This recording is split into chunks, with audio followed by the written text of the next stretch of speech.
Welcome to Hurrdat Sports Radio.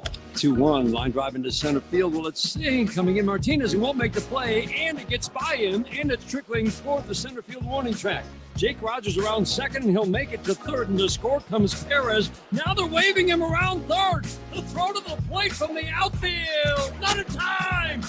Inside the park for Jake Rogers. Castro delivers. Slider drilled. High in the air. Deep left center field. Way out of here. Bobby Witt Jr. continues his surge. A 3-run homer. He is unstoppable. What is greatness? I think that's something that everybody's got an opinion. Everybody has a desire to be great.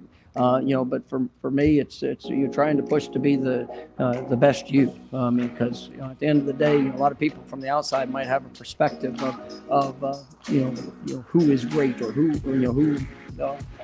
is the greatest. But for us, let's control the things that we can control. Let's go out there and be the best that we can be.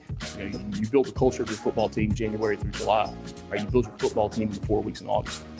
Right? And it remains to be seen what type of football team we're going to be. I know what type of locker room we have. I know the type of people we have on our football team, what type of leaders we have.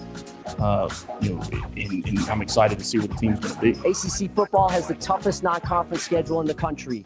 27 games against Power 4 opponents, including Notre Dame. 9 non-conference games against teams ranked in the final 2023 AP Top 25 poll. 10 non-conference games against teams in ESPN's 2024 Way Too Early Top 25. All of these are the most of any conference. Good morning. Welcome into Hurrdat Sports Radio, AM 590, ESPN Omaha, ESPN Tri-Cities. We're live on Twitter, Facebook, YouTube.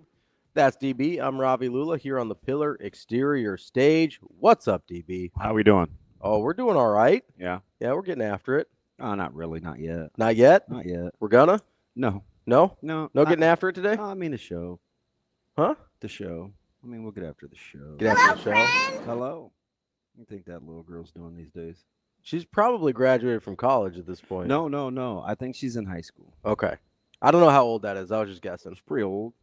I mean, it's back in the days of Vine. So that's what I was guessing. I was like, that's like probably 13 or 14. I don't know if the date is on there.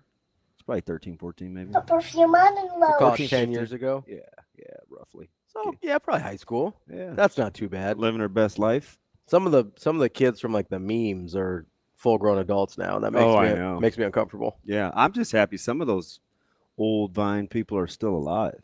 Yeah? Oh, yeah. Just go to the store and be single. Like the little Listen Linda dude. Oh, yeah. If I was his parents, I had to off him. Linda. Welvin the Great is still alive. Who? These nuts. Oh. I'm getting my nuts. He's in Vegas. Apparently, he has a drinking problem. What's the LeBron James guy doing? So he. LeBron James. I'm not sure, but the Popeyes dude, the little heavy-set dude that was standing up. Yeah. He's a college football player. Is that the dude that's like got the side eye? Yeah. Yeah. Yeah. I could see that. So, I mean. I'm going to guess he's a lineman. Yes. Yeah, correct. Popeyes did a body well. Although I don't hate on Popeyes. Popeyes is one of the 2 viciest fast food places. Like guilty pleasure? Yeah. Yeah. There's 2. What's the other one? Wait, what'd you think it is? All right, we got Popeyes. Well, so I know there's certain items at this place that you will mess around with, and that's McDonald's. No. But you do mess around with certain items. I would crush their breakfast. Yeah. Yeah. That would have been my only guess. Long John's. Listen. There was a part of me that was like, I wonder if it's Long John Silver. And I was like, no. So there's no way. I don't know how this just came up, but so one of our assistant coaches. Yeah. The kids were in the weight room talking about new coaches that they like. Yeah. It was the young guys. It was freshman guys. And they're like, oh, I like this coach, or I like this coach, or this coach is cool. Young people just rank their new coaches. Sure. And one of the guys was like, man, I love Coach Hill. But I saw that dude eating Long Johns. I can't mess with Long Johns. And so Mike and I thought that was blasphemy because like once a year, yeah, he and I would just have a total meltdown. Just smash some Long Johns. Yeah, like, literally once a year. And so I went over to Coach Hill, and I was like, dang. I said, Darlando, I didn't know you get down with Long Johns like that. He's like, DB. DB. I'm telling you, man, he's super soft-spoken. He's a big guy. He's a great wrestler. Ended up going to Midland. But anyway, he's a good football player too. But did you know Long John's has all you can eat on Sundays on Saddle Creek? No. He told me that Friday. I was traumatized. I sat in the hallway I'll take it. and pondered like that thinking man statue. I did. Because you know how I can, with food, Yeah. I can be very, like, gotta have it. Yeah. Right? You're like very disciplined at times. But I want it. Like those cracklings. Yeah. I was like, why won't this dude get back to me? Yeah. But like I seriously was like, when am I gonna have like that breakdown day? And how long will I sit at all you can eat Long John's on Saddle Creek? $13 on Sundays. I sat there for 12 minutes. 10, 11, 12. Yep, exactly. Just thinking, contemplated. You're like, when can I schedule this out? Yeah. When I got a Sunday I can kill. So that's why Saturday I had seafood. I had all seafood. Yeah. Yeah. Man, I don't think I've had Long John Silver's in probably 30 years. Listen, it's 6 minutes from my house. I drive past it every day. It's just a battle every day. Yes. That's fine. It's good discipline. I mean, I have to go down fast food row. You go through like you go like the Hush Puppies, the whole thing? No, I don't like Hush Puppies. I don't eat anything but the fish, chicken, and shrimp. That's wild. That's it. And I'm telling you, I could eat. Man, I'm not even gonna get into it, but I could easily eat probably 15 pieces total. I gotta say Long John's might be last on my list. Yeah, well, you're not very smart.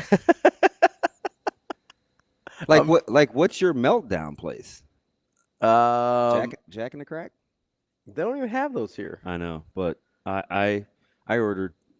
This is not anything to brag about, but I did order $27 from Jack in the Box about 4 years ago, leaving Kansas City. I wanted every breakfast item: the Frisco melt, the ultimate breakfast sandwich, the ultimate breakfast Frisco melt, Just getting all of it. The double sausage deluxe, and one more. It was literally like 7 sandwiches. Yeah, my breakdown place is like Arby's. Arby's is fire, dude. I'll mess with Arby's anytime. I'm not here for the Arby's hate. Like, can you believe they brought back potato cakes when I'm eating the way that I am? It's miserable. Again, right next to the Long John's on the way to my house. Yeah, Arby's is fire. I just showed you 3 weeks ago the Meat Mountain sandwich. Yeah. In my phone that I took a picture of. Yeah. I was like, could you eat this? I ate that. Nobody could do all of that. it. It's the best $13 I ever ate. Yeah, I'll mess around with Arby's. I follow a guy on TikTok that asked. My bad. You from Detroit? Wow. Is it a socioeconomic thing or is it a cultural thing? I'm just curious. It's flickering. No, that's a regional thing. Okay. All right. Just so colloquialism. Yeah. All right. Watch yourself. We got to be on the road together. Where are we going? Hey, I did pack my knife too. But anyway, I said that out loud. Yeah, I might have. It's cool. I think Bill's going. We're all right. Chris won't Are you get guys too going? mad at me. That's like like Arby. They brought back potato cakes. Yeah, I know. That's like your jam. I'm like the one person that doesn't care about potato cakes. Again, you have horrible takes. Horrible. Who doesn't? I don't even good. like sides. They're good. And I'm bashing potato cakes. I'm going curly fries all day. So overrated. I love the curly. You know what's really good there? Raggedy. Really? What? Curly fries over potato cakes? 100%. No questions asked. God, I am really contemplating life right now. The sliders are good there. I've never had the sliders. One time after a game, it was sophomore year, Caleb's first start at Papio. We ate on the way home. Mm-hmm. And I think he ate 6 or 7 maybe. Sliders? Yeah. That's aggressive. 4, 6, 8, 12. They are. I don't know. It just sounds like a lot. It's probably not that much. Yeah. Yeah, he knocked them off. You know he got like one of each, the jalapeno beef and the regular chicken and the buffalo chicken. I think he got 3 of each. You know what's low-key really good there? What? They're mozzarella sticks. Yeah, I don't mess with those. They have really good mozzarella sticks, especially for fast food. Like, I don't. You like mozz sticks? Uh-uh. Oh, I like mozzarella. I mean, they're fine. I just wouldn't get them. Yeah. There's 12 other things on an appetizer, many that I would get. I don't get any have some semblance of protein appetizer. Cheese is protein, man. It is, kind of. I'm not kind of. It is protein. So you know my new hack? What's that? By the way, I have like 6 or 7 practical gifts, right? I told you I've got the 2 knives that I use all the time. Mm-hmm. Actually, I have 3. I haven't opened a third one yet. I'm trying to keep my blades sharp as long as possible. You gotta learn how to like hone them and stuff. Oh man, I'll get to that. I watched this guy Meet Dad. He kind of teaches me how I got to get one of those wet blocks. But anyway, I think it's a wet block, a whetstone, a wet block. Yeah, you gotta just have Natasha come do it. Yeah. I don't know if she likes me. What do you mean? Man, I don't know. I gave her a hug the other day at Pisons, and she was like, "Ugh." I was like, "Wow, I ain't doing that again." I think it wasn't even like a hug. It was a lean in. I think it was just she wasn't. So she's in social situations, not always super comfortable. Yeah, and so I think it was like she didn't know you were gonna go for the hug. Yeah, so she was. It was a lean like we were boys. Like I would bring you in. Yeah, and she's so short. It was like she's like shoulder level, and I was like, "Dang, I'm not tall." But and it was like 216 degrees in there. Yeah, it was. God, that was packed. Her so at that point, that's why we were leaving. Yeah. Her social meter was like out. Yeah. So that it was more to do with that than you. Empty. I'm not a non. I need some sort of meat. You non-meat appetizer guy. Yeah. Yeah. Even if it's a queso, I want meat. You want the chorizo or something in there. Wow, good call. I had a queso blanco with chorizo in it. Oh, that's incredible. I won't say the place. Yeah. Best I've ever had. Yeah. I spooned. This is so childish. But I mean, I ate off a dude's plate the other day, so that's fine too. But hey, you gonna finish that? I did. It's so childish. I spooned out all the chorizo. Yes. Yeah. Incredible. Yeah, absolutely. Yeah. Y'all mess around with some queso and chorizo in there. Yeah, so Rivera's had the best queso fundido on the planet. R.I.P. Well, they're coming back. Yeah, different location, right? Yeah. Yeah. But this place, it's up there. Let's get to Jesse. Apparently, he's got some thoughts. Jesse's girl? No, just Jesse. Jesse was a friend. What's up, Jesse? What's going on? Not much, guys. How you doing? Good. How are you? How and where have you been? I've been working. Just laying low. Trying to put together a football team. About to go over there and talk to my boy Vers. I heard he might be a free agent. So he is. He's on the open market, but I don't know, man. Like he's so disappointed in parents. I don't know if you can get him back. So I'm coaching 5th and 6th graders at the middle school. Bless your heart, man.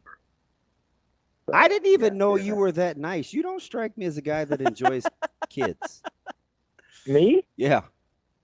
I got kids. I know. Well, shoot. Listen. That doesn't mean that ain't anything. No prerequisite.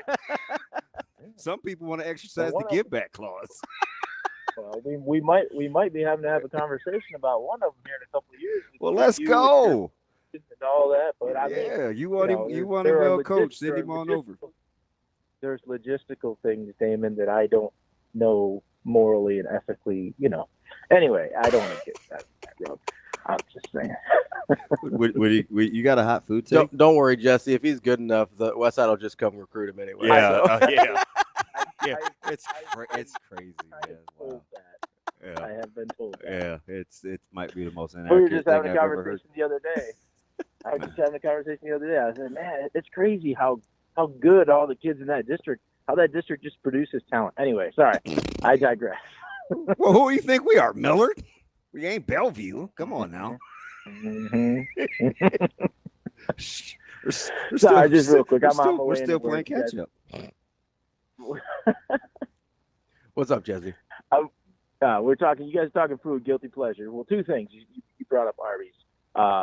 They're jalapeno poppers with the Bronco berry sauce.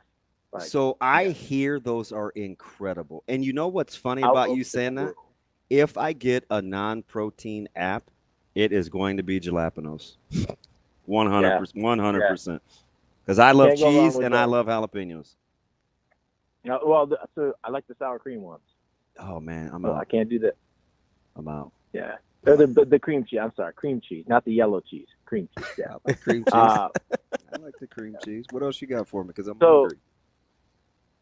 Speaking of guilty pleasure, mine's kind of boring, but the story involves my son. It tells you that he's my son. We had like a little staycation one time with the 2 older kids. Yeah. And we couldn't decide what restaurant to go to. And finally, we're just like, I'm like, why don't we just get a whole bunch of Taco Bell? And that's my guilty pleasure. Taco Bell. And so Taco Bell. That place is probably, when it comes to false advertising, they may take the cake. They make all those menu items look incredible. And all everybody tells me is they all taste the same. That's because they use the same 7 ingredients for everything. And they're consistent. They are consistent. You know, that's you get. True. Well, my son though, my son hears this and like you doing the thinking man, pondering out the window. I tell him this, and he just looks out the window. He's like 10 at the time, and he goes, "Okay, we can do that, but this hotel room only has one toilet." And I was like, yeah, he comes by it honestly, huh? He is. Oh yeah, very practical. Very practical. Hey, so are you guys? Did you do equipment checkout and all that for your? We got that Sunday. We got that. Hey, so have your parent meeting early. Get that out of the way. There is no talking about playing time without your kid present, and you cannot talk about your kids' playing time if you do not regularly attend practice. If you hit those benchmarks, you'll have no issues. We got my team, maybe not the 7th, 8th grade team, but my team's going to be okay in that regard because I believe we've only got about 18 guys. So if you can get your helmet on, you're going to be in the game. Oh, man. Hey, my favorite is like day 1 or 2, inevitably you'll see like a quarter of your kids with their knee pads upside down. It drives me up the wall. I can't get it, man. I can't wait. Hey, man, buy the ones that already have inserts like the girdles and just put your pants over them, okay? Do me a solid. That's what we got. You got to keep it easy. Jesse, you're the man. I appreciate it. All right, take care. You didn't get in a Creighton take. Oh, that's okay. And he's a Big East guy. You know, I don't understand I like Taco Bell. I would love to see Burrs coach 5th and 6th grade. I don't even know what that would look like. Somebody may lose their life. Hey, why is that kid flying through the air? Did he get hip tossed? Yeah, he probably wouldn't give him good eye contact. I don't understand. Like, I don't have a lot of issues with Taco Bell. Yeah, I haven't eaten there, and I just had this conversation with Mike probably 10, 12 days ago. I haven't had a thing at Taco Bell in probably. I did have a crunch wrap at my old house. So that would have probably been 14. Mm-hmm. So like decade. Yeah. And I remember I did not like the jalapeno sauce in the crunch wrap. So, you don't like the creamy jalapeno sauce they have? Oh, I like that. It's not. I'm particular about that. They put it on their quesadillas, and I'll mess around with that. Yeah. But so Taco Bell is like Natasha's guilty pleasure. Aren't they? Is that the place that has the Mexi melts, or is that? Yeah, I think so. Okay. And so, because you can say Mexi out loud, can't you? I mean, if that's the name of the thing, I think so. Well, you never know. We talk to our guy at the Sky Mex all the time, so. Yeah.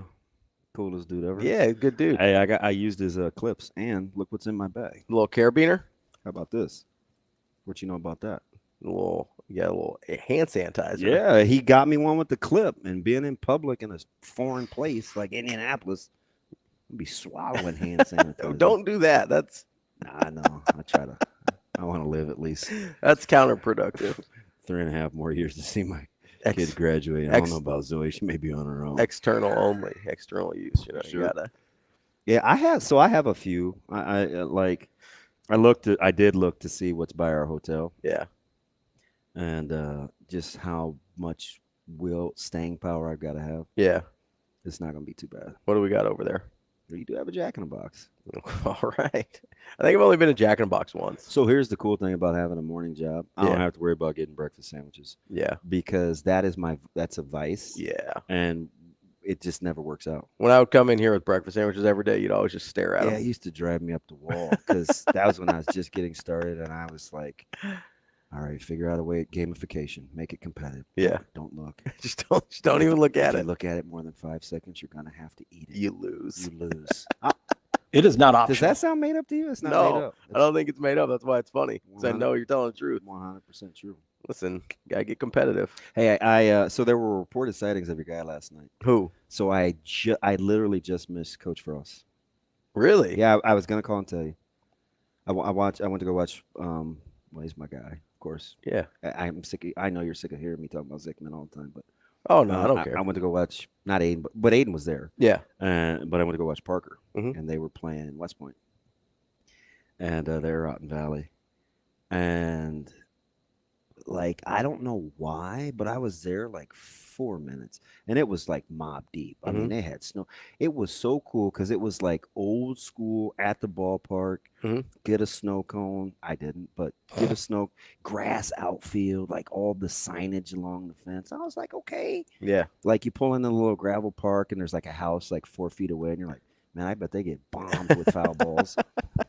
But yeah, so apparently he went to go watch Lincoln Christian earlier, and I was watching Central City after that.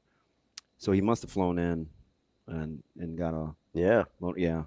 And everybody felt compelled to tell me. I almost shot him a text like, hey, just missed you. But I was like, this dude may be like trying to stay a little incognito. Yeah, I didn't want to be that dude. I mean, you guys know each other, though. Yeah. And I mean, it's not like you're a rando. You know? And it's not, I'm not, unlike you and 90% of the state of Nebraska, I didn't have anything negative to say on his departure. I just was like, you know, that's fine. People were so mad at me. I know you knew. I didn't know anything. And that's not news. I'm not talking about it. Mind your own business. Yeah, man, I got, you know. Although I should have been like, hey, man, got any spare change? Sure. Help me with Durkin Design. He's you know, he's doing all right for not having to work right now. Which reminds me, tell me in the car. I have to call him. Yeah. Just to set up the I'm gonna do it after the first game. Yeah. Yep. Get all squared away. Yeah, he's fantastic. I can't beat the price. Yeah. Oh, it's fantastic. Taking care of business. Yeah, he's a good dude. And he's significantly smarter. I like when other people. By the way, I got to call an AC guy too. Blowing air, but not cold air. Do you have an AC guy? I think. Okay, because I got people I like a lot. There's one I like too. Yeah. Because they help me with my filters. Yeah. And it's kind of mom and poppy. Mm-hmm. And I canceled my service once, so maybe we may have to talk about that. Yeah. The people that I use, they like replaced my whole HVAC, and I've been thrilled. They've come out every year since then, and like I'm very happy with them. Yeah. Yeah. They take care of me. Wish my kid had like a cool last name for heating and cooling so we could get an NIL deal. I mean, you could have named him the coldest. You chose not to. That's on you. Or freeze or heat. I like something cool. That's on you. Like name him Freon? Name him the coldest. Nah, listen. Rule of thumb. 2 capital letters in your first name, I'm out. Hyphen, I'm out. And maybe la, and yeah, I'm out. Maybe all of it. Maybe Breezy can get in on that. Hey, you know what? That's cool. We do call him Breeze. Let's go. He's too young though. He ain't got no value yet. I mean, I think you can do NIL in high school in Nebraska. Let's go. Coming up next, we'll set up the show here on Hurrdat Sports Radio. We will be back.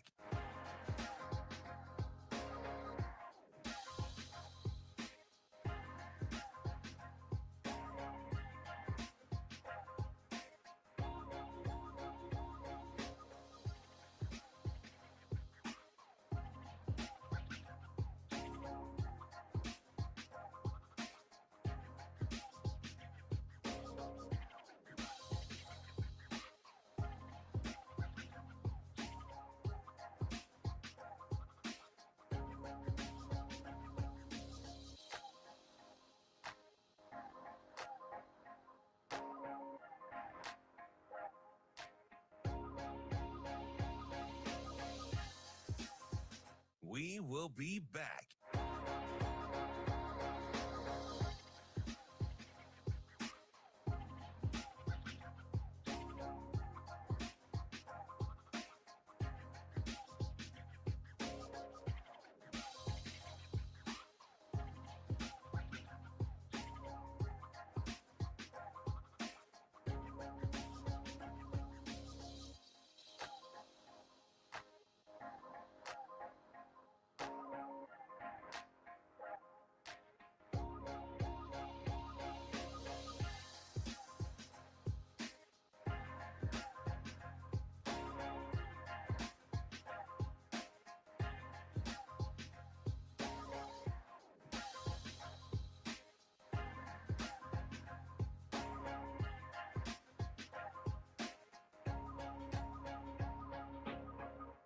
We will be back.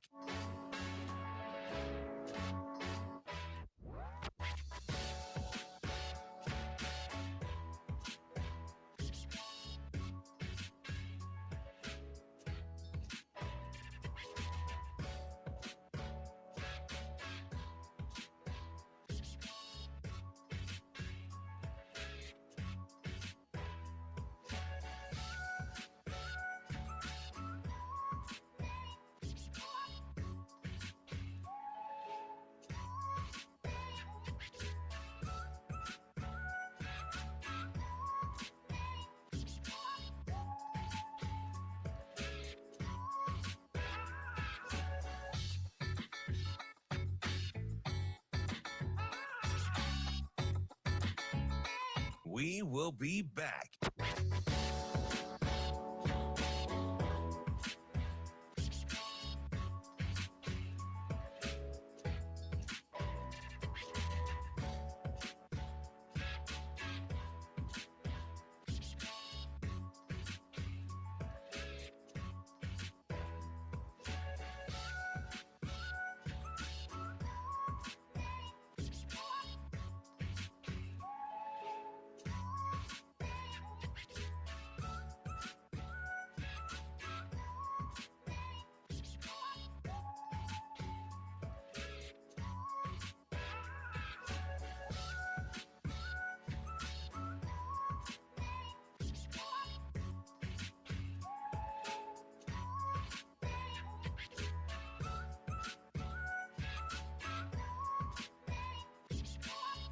We will be back.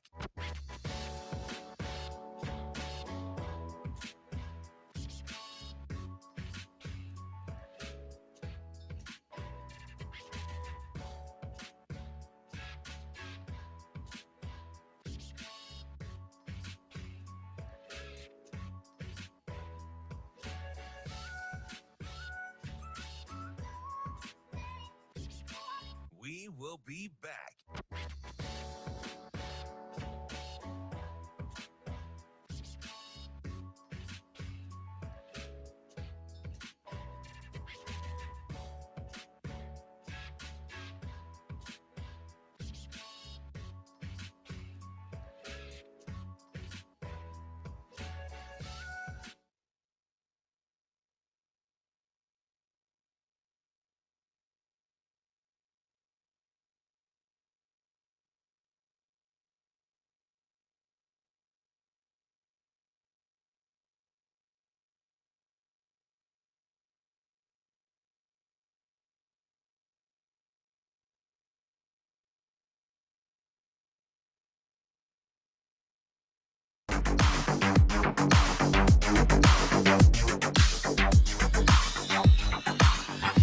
You're listening to Hurrdat Sports Radio.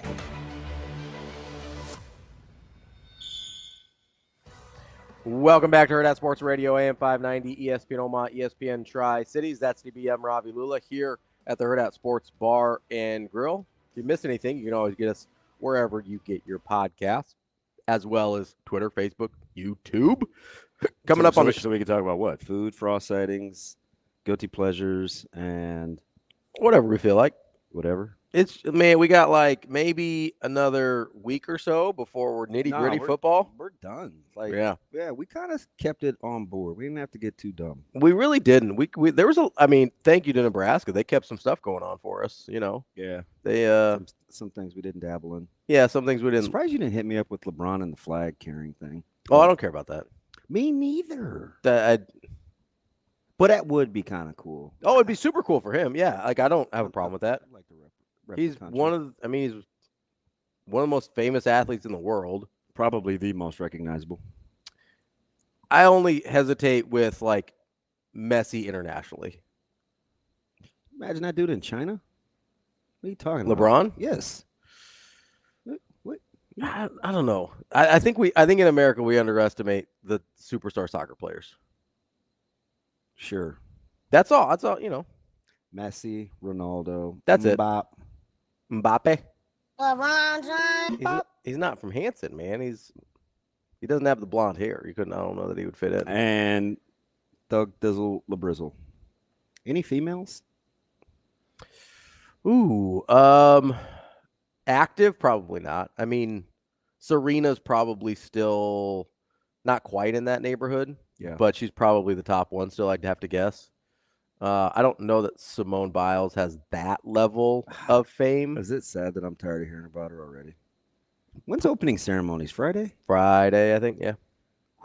Just fast forward. Well, and I think we have some games on Friday, too. Yeah, I know. They get started in a hurry. But listen, he's certainly the most famous athlete in the U.S.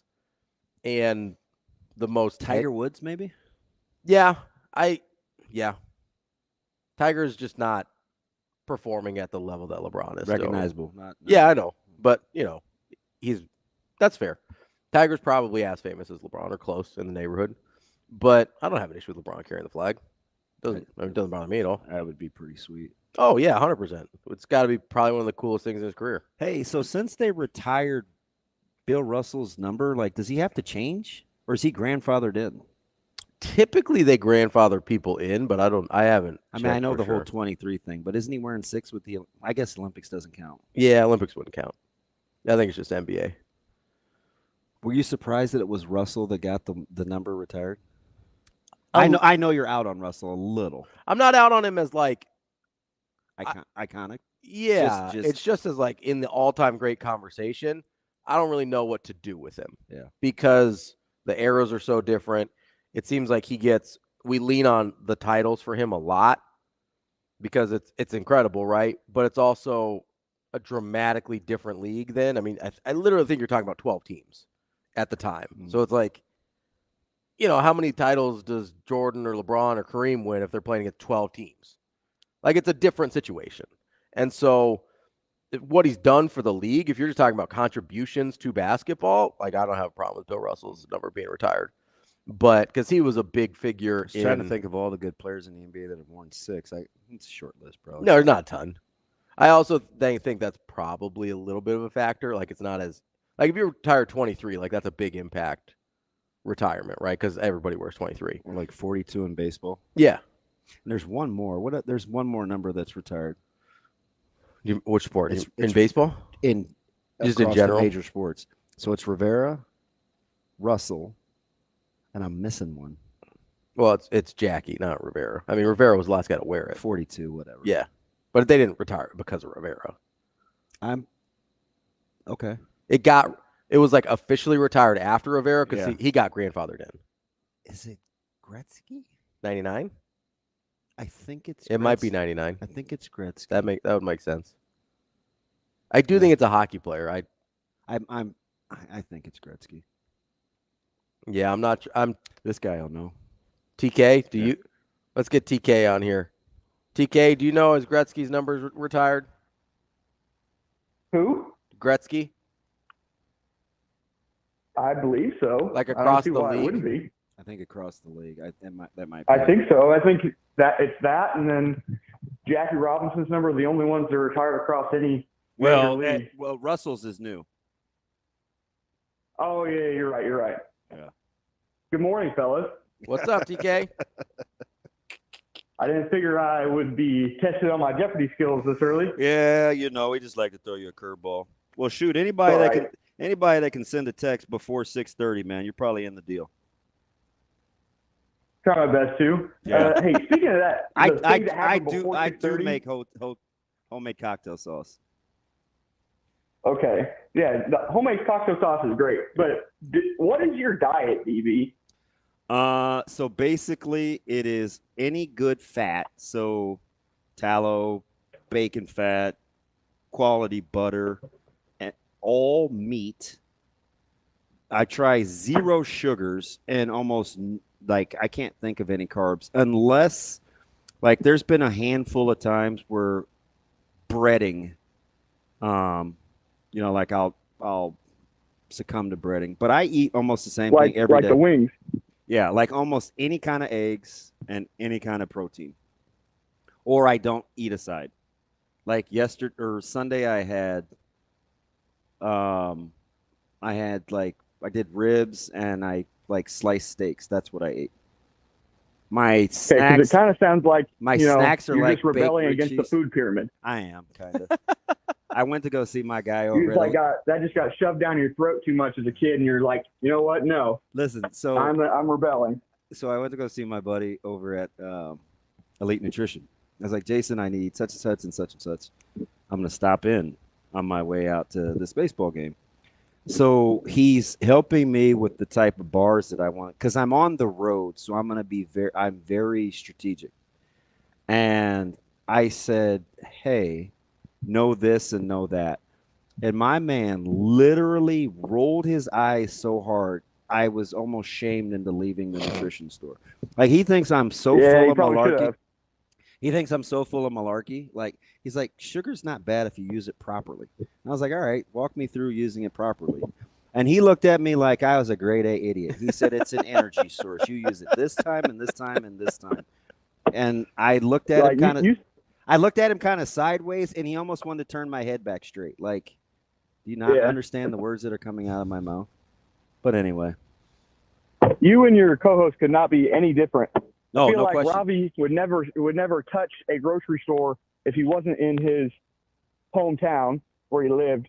And I think grocery stores are therapeutic. I think grocery stores are therapeutic.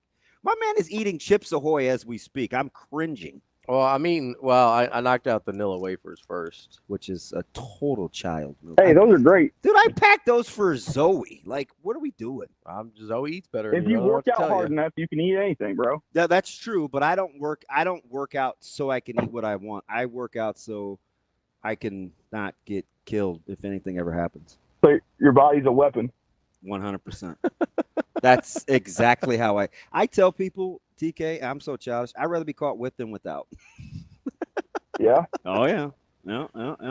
I'm just counting on my wife to protect me with those trap shooting skills. Yeah, I'm afraid of guns. I'm not trying her. She's the one person I'm not trying. Yeah, like who just – I don't know. I know a lot of people that do, so I won't say who. But I don't know anybody's wife, though. Yeah, she's about that life. I know a lot of husbands. Ravi will just come up missing one day. I'll know what happened. Oh, yeah, 100%. You'll never find somebody whose body is a weapon. Ben Scott. I need you guys to give me a good interview with Ben Scott this week. I'm telling you, and he's a legit tough guy. He is a legit tough guy. There's no phony baloney to him.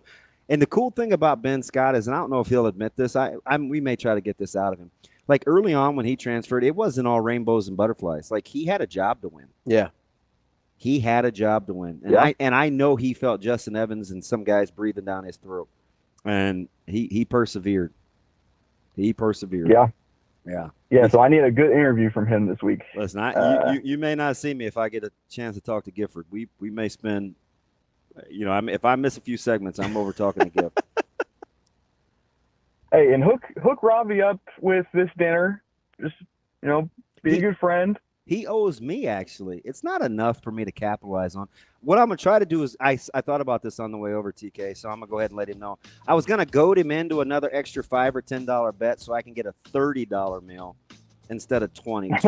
20, I have to be really selective. 30, I have more options. All right. Well, you can get the whole breakfast at Jack in the Box for 20. Hey, listen. Actually, cost you 27. Apparently, DB knows. I'll be rolling 6 sandwiches. I'll be rolling around throwing the bread out the window, just eating with my hands, and people will be mortified. It's all right. All right, TK, we appreciate the call. Hey, good talking to you guys. Have a great day. You got it. Coming up next, we're going to talk to David Teel about ACC Media Days here on Hurrdat Sports Radio. We will be back.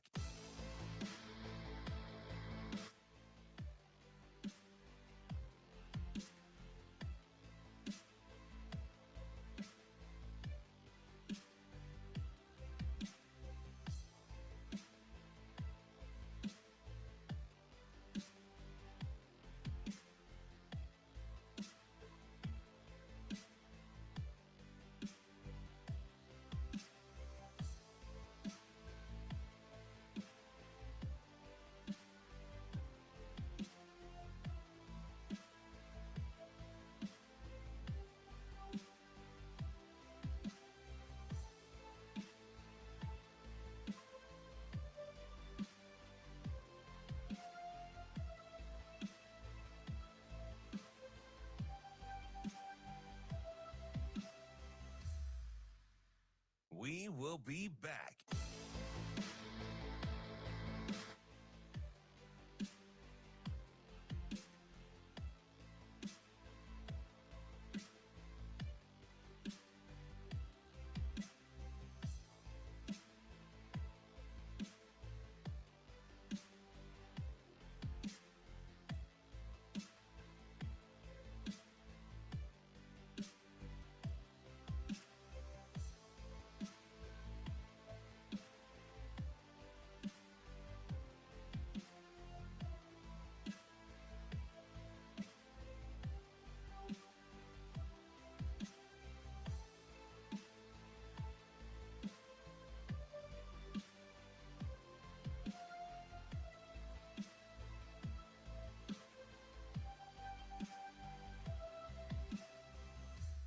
We will be back.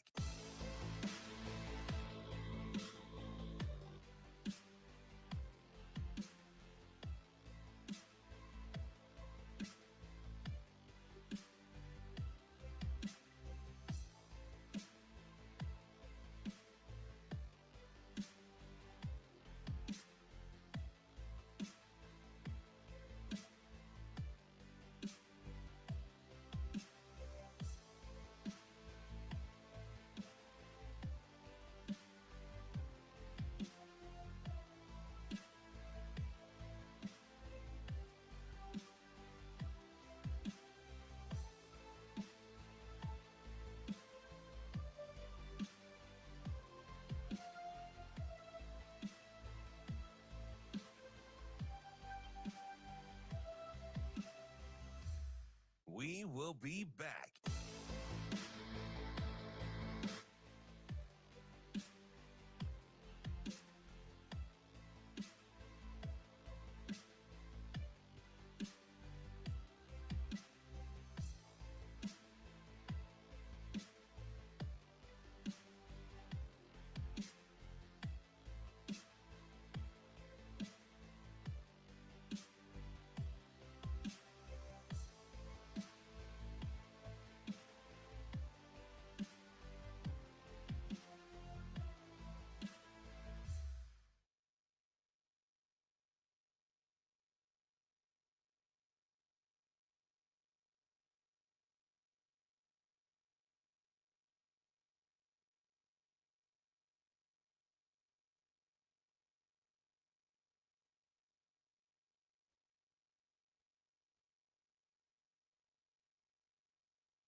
You're listening to Hurrdat Sports Radio. Wrapping up hour number one here on Hurrdat Sports Radio, AM 590, ESPN Omaha, ESPN Tri-Cities. We're live on Twitter, Facebook, YouTube. That's DB. I'm Ravi Lulla here on the Pillar Exterior stage. We are joined now by David Teel of the Richmond Times-Dispatch and Richmond.com, covering the ACC. David, how are you this morning? Good morning. How are you? David, we are hanging in there. We are headed to Indianapolis right after the show, but you're already elbow deep with the throngs of ACC media days, man. How do you think FSU and Clemson dealt with the tongue lashing and chastising like 8-year-olds yesterday to open ACC media days? That was incredible. Well, it was probably a little more forceful than they have heard before, but it's really nothing new. I mean, Jim Phillips has used the words hurtful and disruptive previously. He did so at the ACC spring meetings in May, and obviously again yesterday. I think what was most forceful yesterday was the commissioners just vow to fight this until the bitter end and for it, quote, as long as it takes, unquote. And that was a little new. That was a little more assertive. He was more substantive in revealing some financial things that the ACC has done to bridge the revenue gap. And frankly, it was a posture that maybe Jim Phillips should have assumed previous to this, but he took it yesterday, and I thought it was pretty effective. So, David, let me ask you this, because I'm always trying to figure out sort of what the ACC's angle is here, in the sense that, I would imagine if they're interested in keeping Clemson and FSU in the fold, that maybe they would try and repair the relationship. That definitely wasn't the tone yesterday. Do they view Florida State and Clemson leaving as like, hey, if those two teams leave, the conference is over? Is that why they're taking such a hard line? Or, like, I guess, can you maybe try and explain some of the reasoning behind the comments we heard yesterday from Jim Phillips? Well, it's not that they view Clemson and Florida State leaving as the conference's death knell, but the dominoes that might fall because of Clemson and Florida State. If the ACC just, caved and settled for a cheap price, well, then what's the point of the grant of rights? Yeah. What's the point of North Carolina or UVA or Virginia Tech or others sticking around if they can get out for an easy rate and shop themselves around to the highest bidder? And I think that's the ACC's posture here. I mean, this is a binding grant of rights that every school in this league voluntarily signed twice. And now folks, at least two, are trying to get out of it. And they're saying, no, that's not how the world works. David, I promise you I'm going to get to on-the-field storylines, because I think the ACC – I am. But I got one more question for you with grant of rights and kind of the perception of the ability to generate revenue. When you're looking at, if you've got the ACC network, you have a couple of powerful brands. How pot committed do you think television partners could be to revisit or to sweeten the pot to some degree to protect their constituents with some sort of a television incentive-laden package deal the next time around? Well, and that's what the ACC is working with on ESPN, guys. The deal goes through 2036, but there is an opt-out in 3 years in 2027. ESPN could announce as soon as February that it is taking the 9-year option and extending till 2036, or announce in February that it's opting out in 2025. But I think the incentive for ESPN is, A, I think an end to the realignment madness would help the network, and B, ESPN has invested millions and hundreds of millions of dollars in the ACC network, and you just want to blow that up? I don't think they do. We're talking with David Teel of Richmond.com. David, let's get to some on-the-field stuff here. Obviously, Miami is getting a lot of the headlines with on-the-field stuff in terms of the expectations for this season. Obviously, they bring in Cam Ward at quarterback, and Mario Cristobal has been kind of stockpiling talent there. I'm a little hesitant to buy in, but I don't know if that's because of this current team and this current coaching staff, or I've just seen too many times Miami get hyped up and not live up to it. How do you feel about the Hurricanes this year?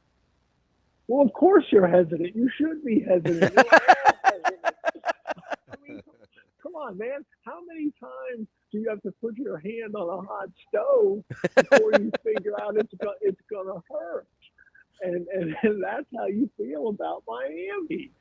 And it's funny you asked the question, because I just filled out my preseason ballot for projected order of finish, and I picked Miami third just because of that. I mean, they may indeed be the most talented group here, but I just can't pull the trigger on those cats until I see it. Guys, think about this.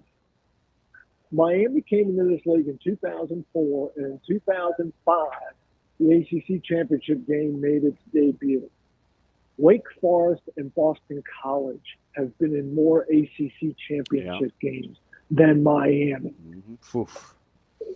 So let me ask you, because they became their own benchmark, which is everything that you want as a business entity, a program, a sports team, with Clemson. But it seems like, and I get it, right? You know, Dabo's shaking up his staff a little bit, and they're still trying to get the quarterback thing right with Klubnik and company. But when you look at their window, open, shut, kind of open, where do you put Clemson in terms of being a legit contender? Where's the window? Boy, ask me after week one, right? Okay, yeah. You'll know right away. If you could tell me how that's going to go down, and not that the season would be over by any stretch for Clemson to lose, but if Clemson gets dump trucked in that game, oh man, it's a bad look for Dabo. It's a terrible look for the league. But you know, to think that over a 2-year stretch, he has brought in one guy from the portal when clearly his roster has had holes, especially at receiver and offensive line, and yet still only one guy from the portal. He is so strident, but if things go a little sideways again this year, number one, he's going to hear from Tyler from Spartanburg on his calling show again, and Tyler's going to have a hell of a case. Yeah. And number two, he's going to have to change his ways. So, David, I do want to stick on Dabo here for a second because, you know, I'm curious what the appetite for him is around Clemson, because even if they're, you know, they, like DB said, they are their own benchmark. Even if they're pretty good compared to other people's standards, is this sense that he's not willing to play the transfer portal game, like you said? He's not really willing to play the NIL game, like you said. Do they just feel like they're falling further and further behind, and they just, like, is there a point where there's like, hey, we can't keep doing this? Oh, I'm sure there will be. I mean, you have got to adapt. It's adapt or die in college athletics, just like many other industries. But here's the sneaky thing about Clemson. Clemson has the second longest winning streak in the country right now, behind Michigan.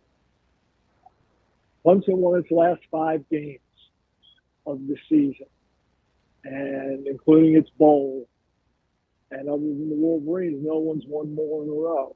Now, you know, can they reverse those one-score losses that they had from early in the season that just relegated them to also ran status in the conference? I got a dark horse for you, and the schedule kind of shakes out, even though they have a sneaky one on the 31st because Austin Peay's pretty good. Could I convince you that is Louisville a legit dark horse? Sure. Yeah. Absolutely. I think you can make that case.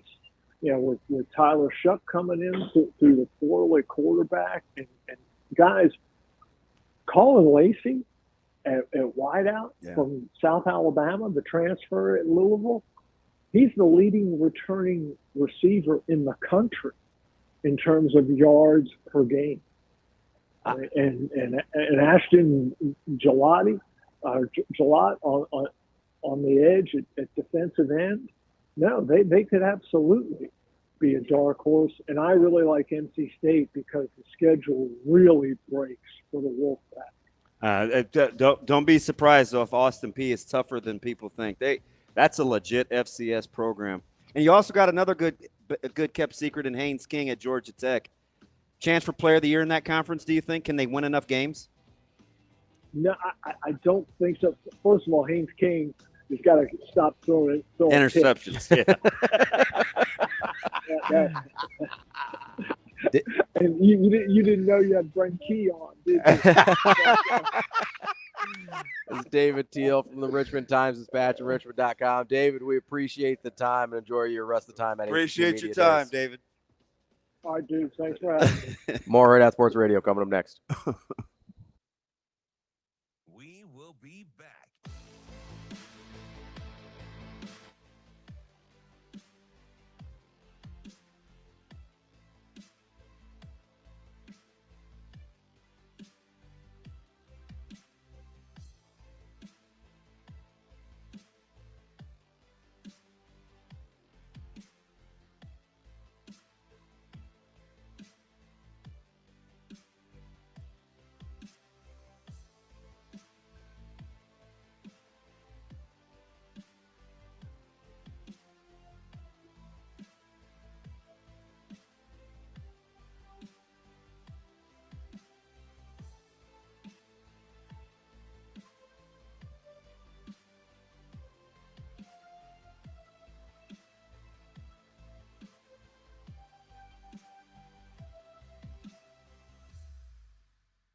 We will be back.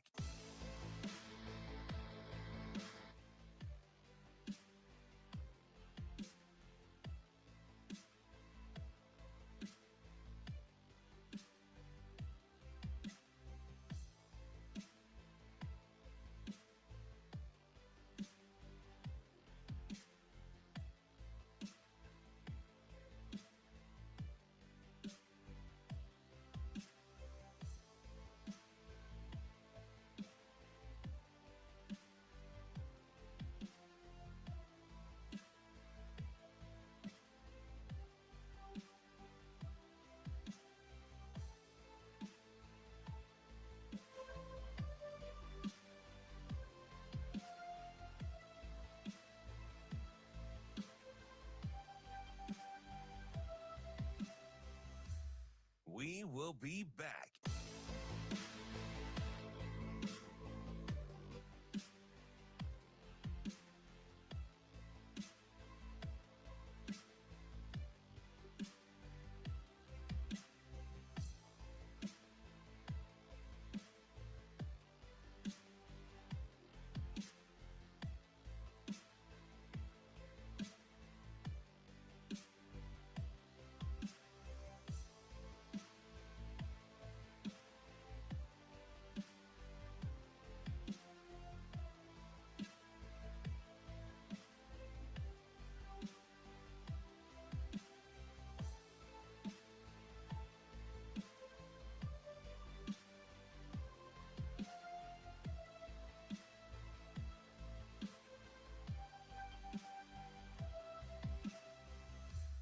We will be back.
Welcome to Hurrdat Sports Radio.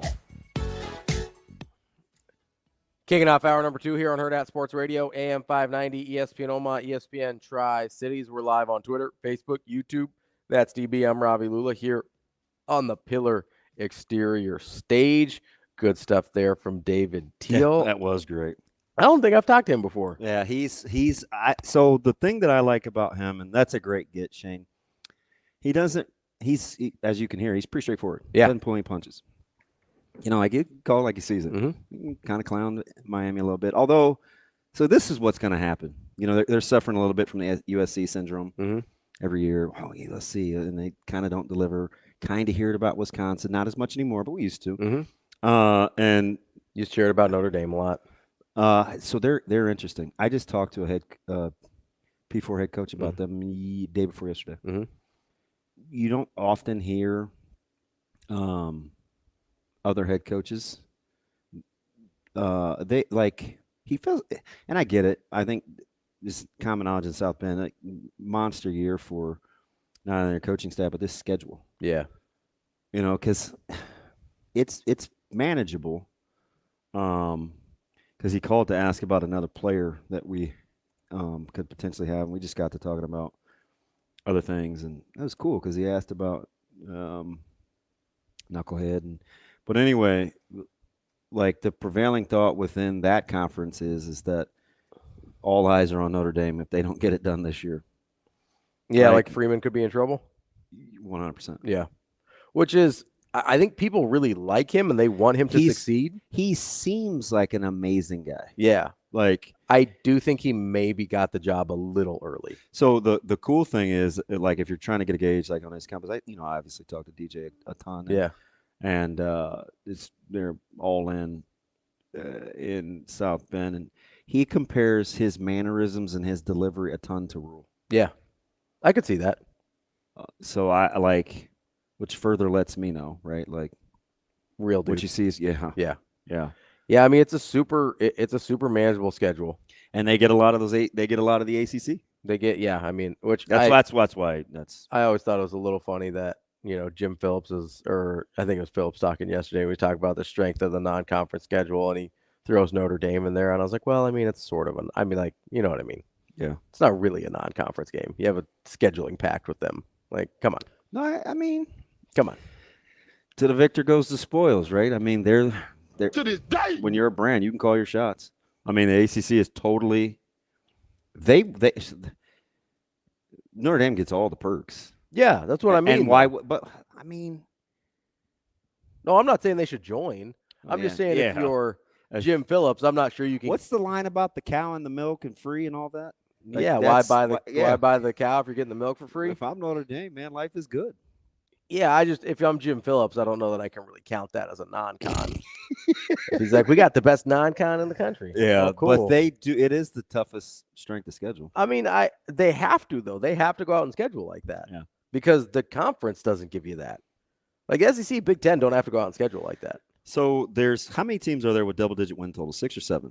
7 in the country. 6, not including Liberty. Yes. Right? Yeah. How many 10 win? You've tried to make this 9-win discussion getting into the playoffs thing, and I'm kind of with you. Mm-hmm. How many 10-win teams do you think we end up with a week to go in November? So going into the last week? Yep. Ooh. More than 5? No. Not going into the last week. Because going into conference championship week? I think in 2023. Yeah. There were 11 or 12. Yeah, 2023 was an outlier. 2022, slim pickings. There was like 3. No, it was like 5 maybe. Yeah. But I mean, I think K-State was like 13th at 9-3. Yeah. And that was the last week. That was week 13.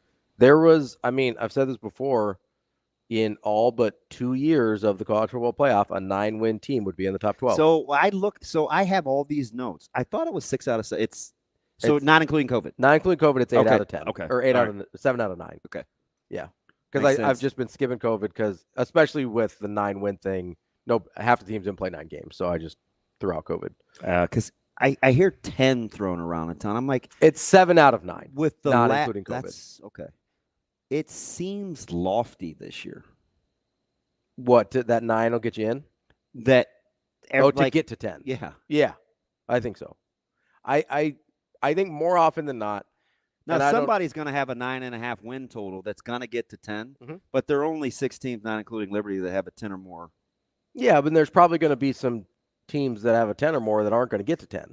Well, that's what made me think of Notre Dame. Yeah, right? Like but they could easily be 10-2. For sure. And then I've got Iowa. They're at 8.5, and I've got them at 10. How about their win total getting pushed a full game? Yeah, you're welcome. Yeah, it's probably Phil Steele. He said a mil. I know. Who brought it up to Phil Steele? Well, you've been on this for 3 months. I have, because that 7.5 number was absurd. That's a beautiful question. 7.5 was absurd. Again, I'm going to ask the question: how are you going to score? Not them on offense, but how you going to score against them? Yeah. Good luck. I mean, and so speaking of which, I think the context of what I was saying is it got a little misconstrued. Which part? When I said I'd take Iowa every day that ends in Y. I'm not. I want the wins. Yeah, and I don't care how they do it. Yeah. What I heard you say was I will choose W's over aesthetics. Yeah, that's literally what you said. I did say that. And then I think people maybe get lost when you're like, oh, I take Iowa all day. But yeah, I'm not saying I never want the opportunity to play for a national championship or lock me in for 9 without the ability to win 11. I'm telling you, I will trade wins for aesthetics every day. And I'll double down and take it one step further because we didn't get a chance to get into a ton at the end yesterday. I'm all in on any team that can establish an identity and not waver. Sure. Yeah. Like, you can talk bad about me all you want. And you don't particularly care what that identity is. I don't. As long as you stick to it. Look, you could be Miles Davis or you could be Paul Johnson. I couldn't care less. Yeah. If it's yours, own it, embrace it, recruit to it. And develop through it. I'm a huge fan of getting a blank slate and a marker and knowing what the end game is supposed to look like. What I can't stand is a bunch of scribbles and you want me to see what it's supposed to be when you don't even know. When you don't even know. Yeah. That was my argument with, a lot of it was with Frost was that I made the argument that despite having an offensive system, quote unquote, that team never really had much of an identity. And that's part of the reason they struggled to develop. And I would make the argument, it wasn't just Frost, to be fair. I think Riley struggled with that. I think Bo struggled with that, especially offensively, that a lot of guys that were highly recruited, 4-star guys, whatever, didn't pan out at Nebraska because there was not an identity to develop them to, right? Like it's really hard to end up with a finished product when you don't know what that finished product is supposed to look like, right? Yeah. You can start with the best piece of clay in the world, and if you don't know what you're trying to sculpt, it's not going to end up very good. Do you have a couple of – so who do you – okay. It's a couple of different ways. Who do you think is destined to disappoint? You're just not buying the – Nationwide? Yeah. I mean, we talked – Miami's up there for me personally. Yeah. I low-key – I think Florida State might be in that conversation because I don't really trust DJU. He's been this guy for 4 years. I don't know why he'd be anybody different now. Man, Mike Norvell's a really good quarterback coach, so I don't know. I mean, God, I may have to eat some crow. What? And I'm more than willing. Yeah. I'm not all in on Ohio State. I'm just not. Quarterback? That's fine. It just – there's a multitude of reasons. Really good talent. Clearly. I mean, haven't you heard all offseason? Hey, the best talent they've ever had. And maybe that's why. Which I don't maybe that's know why. that I buy. Listen, they've had really good teams at Ohio State. I've combed that roster. Listen, if I can tell you about Austin Peay, I certainly can tell you about Ohio State. But I'm keep an eye on that one. Yeah. I wouldn't be shocked if Ohio State is, disappointing. I'm talking about like 10 wins, right? Like they drop a couple. And how right could I be considering Dave, his record? Like I'm bound to be wrong. Not necessarily. But because of his record so gaudy, any slip up makes you right. It just, you know what I mean? Yeah. Like 10-2 makes you right. It's just, that's the thing. Especially like, let's say it's 10-2 and they lose to Michigan again, a Michigan team that most of us don't think is that good. Like then you're right. It doesn't have to be 8-4. You know what else I don't love? Who? And I get it. I totally get it. He was everybody's pick for Offensive Player of the Year in the Big Ten. I'm kind of out on – I'm not out. I just think I'm not a Dylan Gabriel guy. Yeah, I think that because he's now the Heisman favorite, by the way. The Heisman Yeah, favorite. like he moved into the lead as the Heisman favorite in the betting odds. And so it's like I understand 30-6. Yeah. I do. Yeah. But I also understand that 14 of those touchdown passes of the 30 came in West Virginia, SMU, and Tulsa. Yeah. How about that off the road? Let's go, DB. Not bad. Okay, so 14 of the 30. Give him those 3 games. Also, in his 2 losses, OSU and Kansas, he completed a gaudy 72% of his passes, 40 of 56. You could tell I've studied this. 40 of 56. Yeah. 72% completion percentage. It's really 71-4. Yeah. Because TK or somebody will actually punch that. Well, actually. How many touchdowns do you think he threw? In 2 games? Yeah. And they scored 33 and in the 30s, respectively. 2. 1. Oof. That's rough. With 2 picks. So I get it, right? He shredded Nebraska in Lincoln. And look at all the open throws he missed. Yeah. But he completes 69% of his passes. So I'm not like, yuck, because he's like 9.5 yards per completion. But I still want to know. I didn't get into like balls in the air. You know how I kind of felt that way about last year. And who am I, right? Like 30-6. Plus, I think he had 12 rushing touchdowns. Yeah. He goes for 4 carry. That includes the sacks. I do worry about health. I know that he was healthy for the most part last year. There's something about him aesthetically in the moment I just don't love. You know who I compare it to? Is Trevor Lawrence? No. Surprise, surprise. Surprise, surprise. Dylan wishes he was as talented as Trevor Lawrence. Wow. It kind of reminds me. Was that funny, Shane? Freaking numb nuts. It kind of reminds me of Jaden Daniels last year with LSU. No, he's silly. So no, the numbers were silly, and he did silly things. But like I'm watching them throughout the year, and it started with Florida State in the opener, and I go, if you make him make a throw, and like you cover his first couple reads, he's going to be interesting in Washington, isn't he? Yeah, like. If you make him make more than a couple reads, then it gets interesting. Because early on in the OTAs, his teammates loved him. I'll be curious to see what happens as they get into camp. And I'm just saying, I saw that throughout the season where if you're – and it's a different thing than Gabriel, but it's sort of the same sense of like, hey, the numbers are unbelievable. It's like Nebraska's sack total. Yeah. Right? When a third come in one game, yeah, almost half of his touchdowns came in 3 games. And so I'm watching passing touchdowns. Yeah, right. I'm watching Daniels last year, and I get he's incredible, and he's put up incredible numbers, and he's shredding people. But if you had the athleticism to keep him in the pocket and make him go past his second read, you were fine. Yeah. And I get that's a tall ask, right? Like that's a lot, especially for a college defense. But if you had the guys to do that, like there's a reason.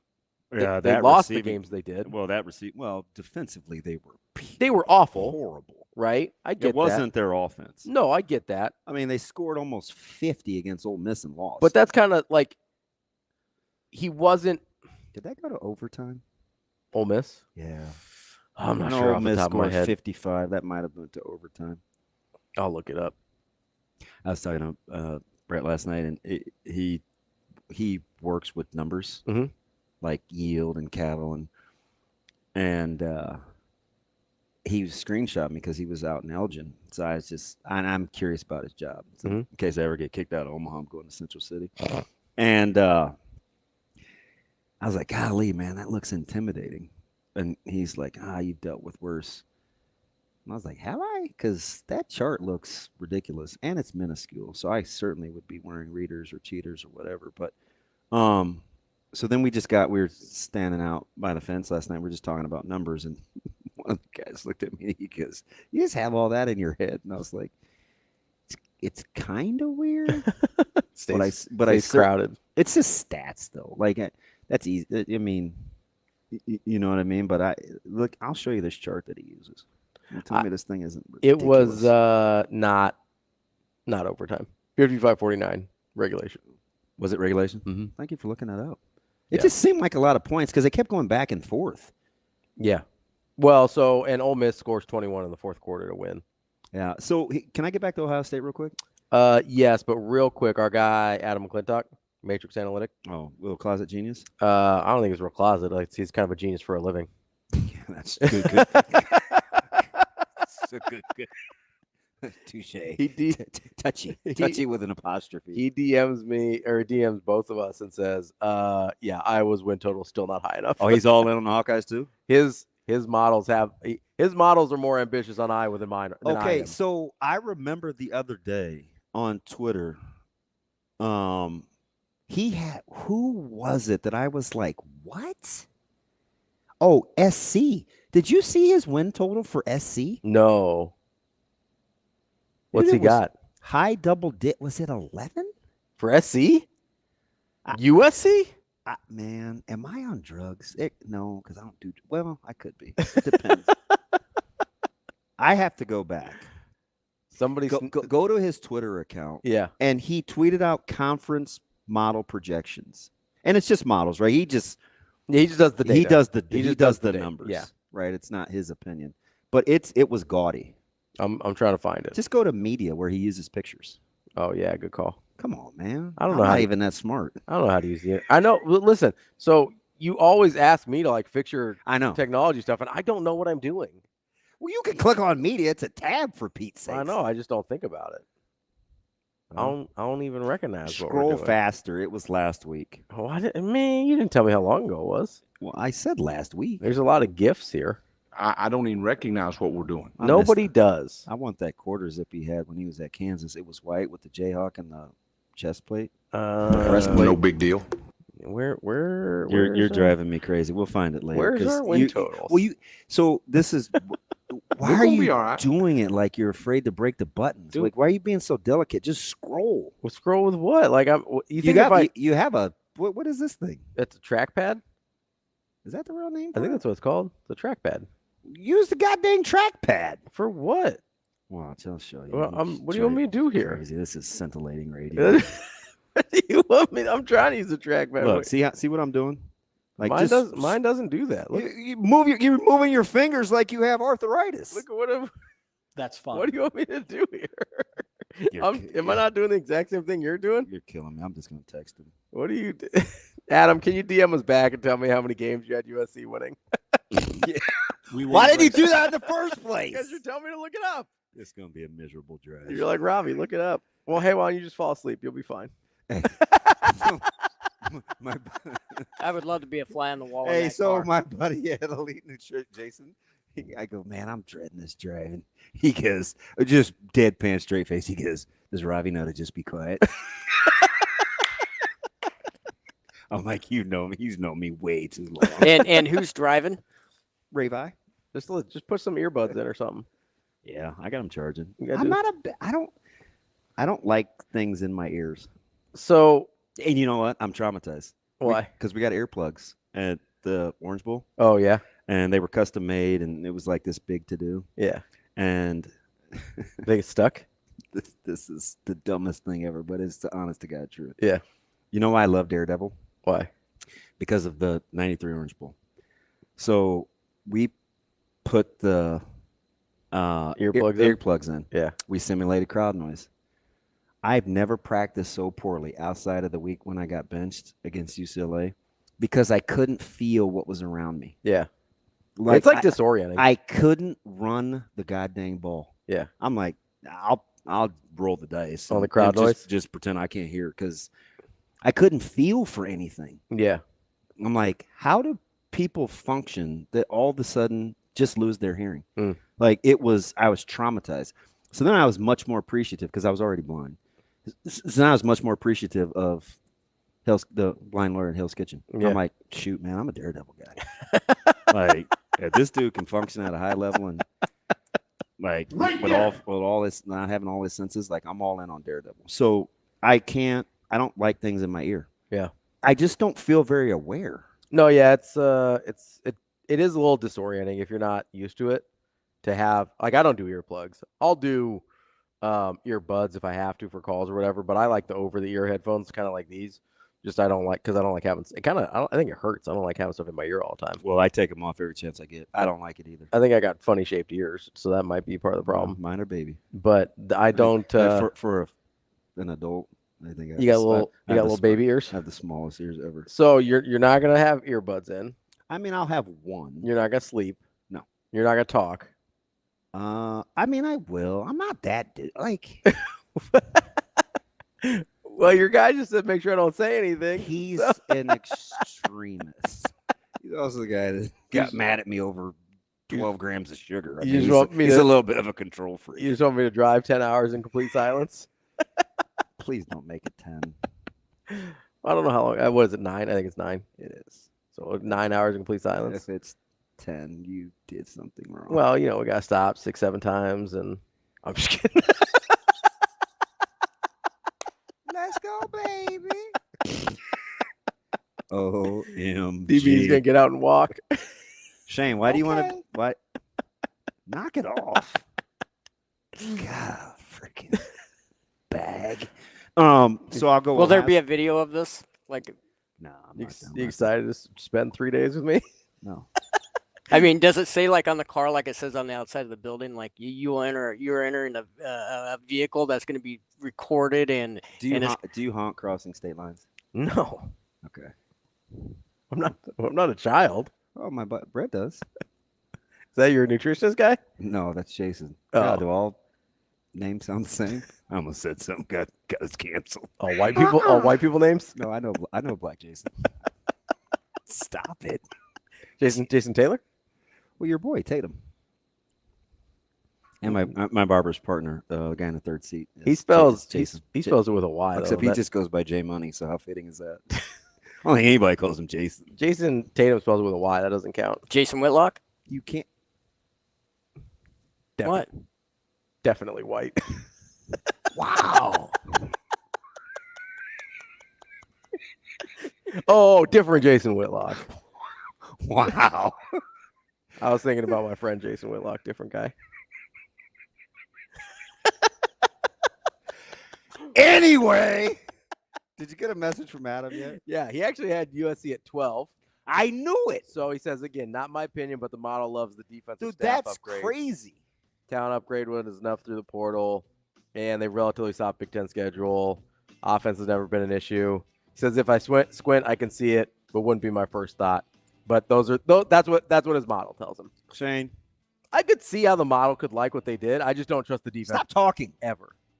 Shane, we need to book him in the next couple of days when we're in Indy. We got to talk these win totals. It's gonna be a fun drive. 12 wins. That's DB. I'm Ravi. Do you want to record the segment on the way up? Am I? That would be great. Am I allowed to talk again or no? Yeah, go ahead. Okay, we'll be back. More Hurrdat Sports Radio. We will be back.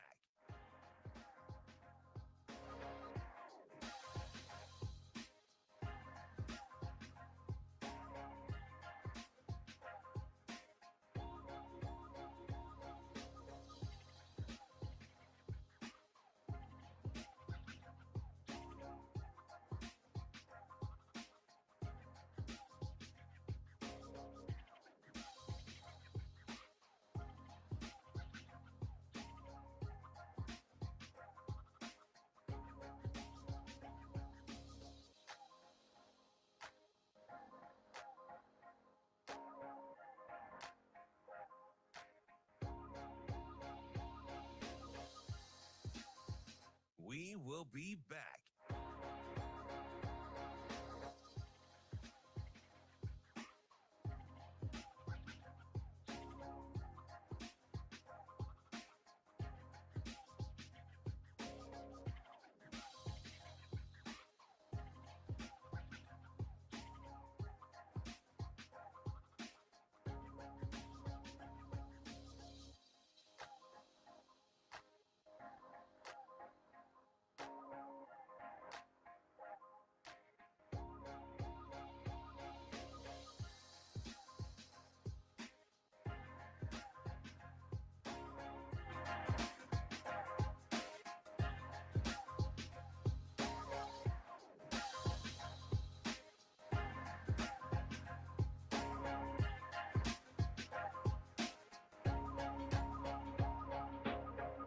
We will be back.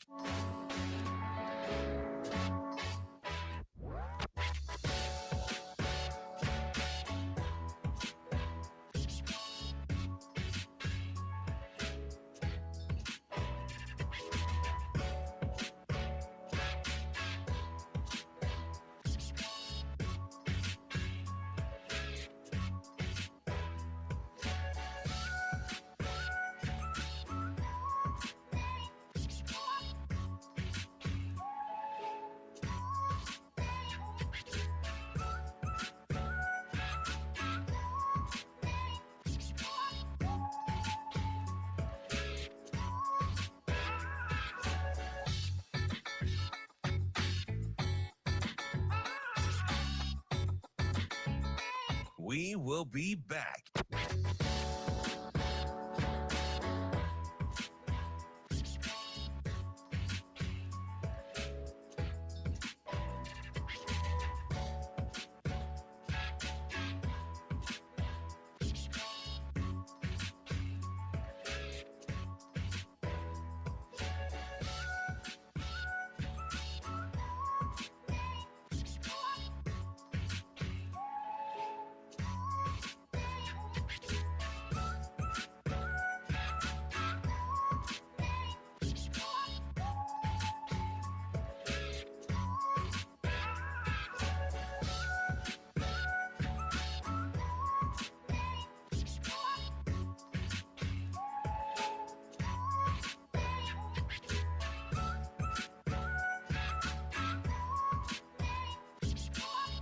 We will be back.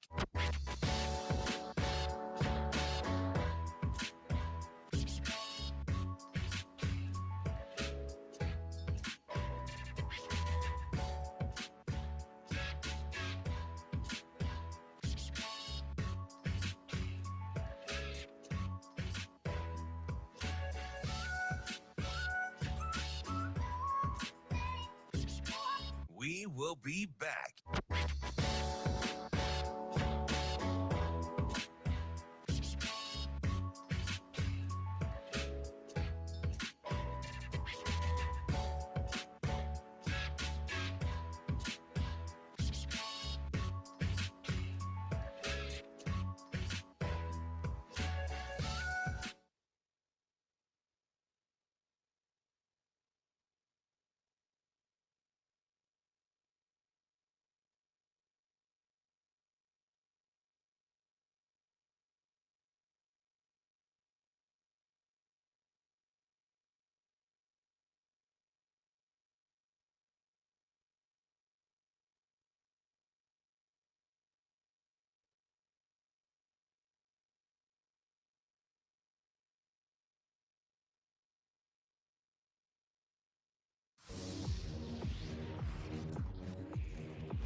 You're listening to Hurrdat Sports Radio.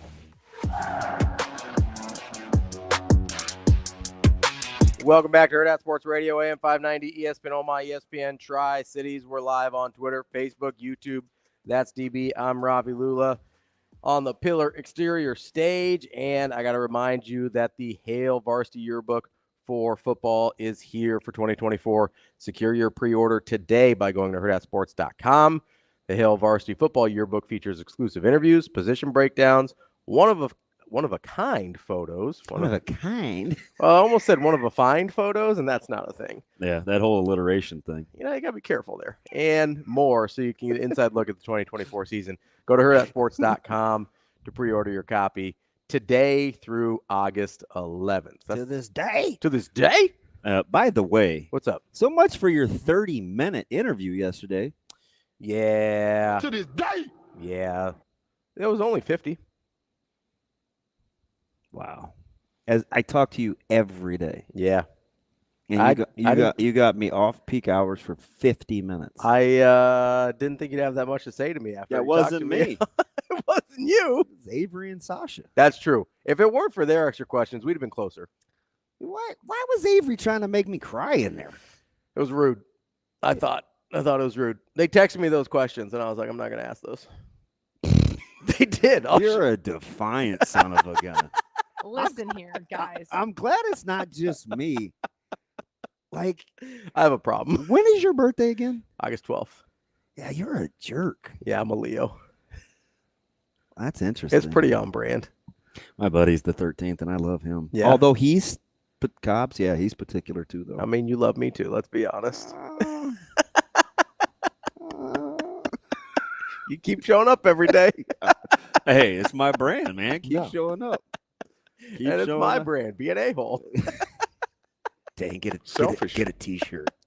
So apparently, we could waste some money for NIL because I have this is incredible. Yeah. 1, 2, 3, 4, 5, 6 in a row. Folks offering to pay money to sit in the back seat as you and I have to try to get along. We should just, man, we definitely should have just bankrolled this thing. Forget sponsors. We're just gonna sell memberships to us people, to us off air. You've seen Road Trip, right? We'd have to have them sign NDAs though. Don't you have the third row? I mean, I could sit back there. What are we renting? Large SUV. I gotta hang a sport coat.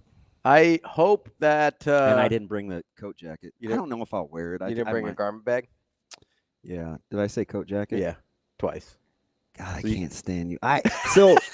Okay. You think you're slick. I know why you said that twice, because you wanted to correct me. You just can't help yourself. Yeah, I know. It's yes. You're a 6-year-old. Yeah. No, you're not, because Zoe's a genius. You not so much. No, I'm an infant. I'm No, a child. Robbie, I didn't bring a garment bag. So you're gonna make fun of how much stuff I have.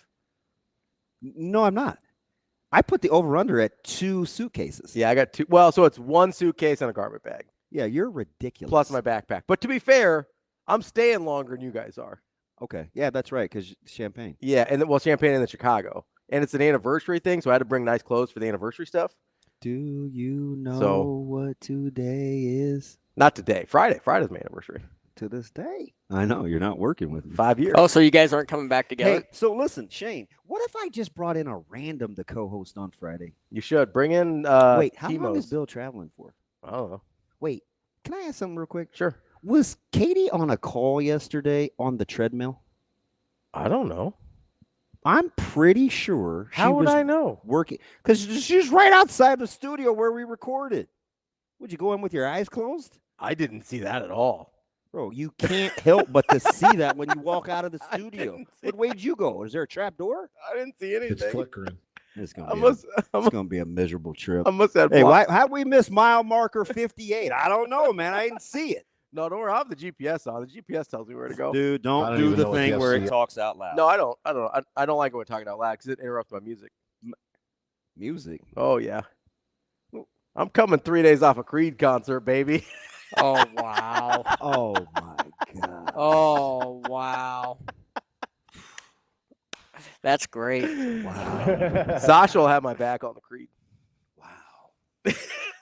Are you excited? It's incredible. I think we might have lost him. That's We fine. might have lost TB. So you brought a sport coat. You're not sure if you're going to wear it? Wow. Really? What's up? Nah, I'm not going to play Creed the whole time. I was just kidding. I will play music, but I'll do a mixture.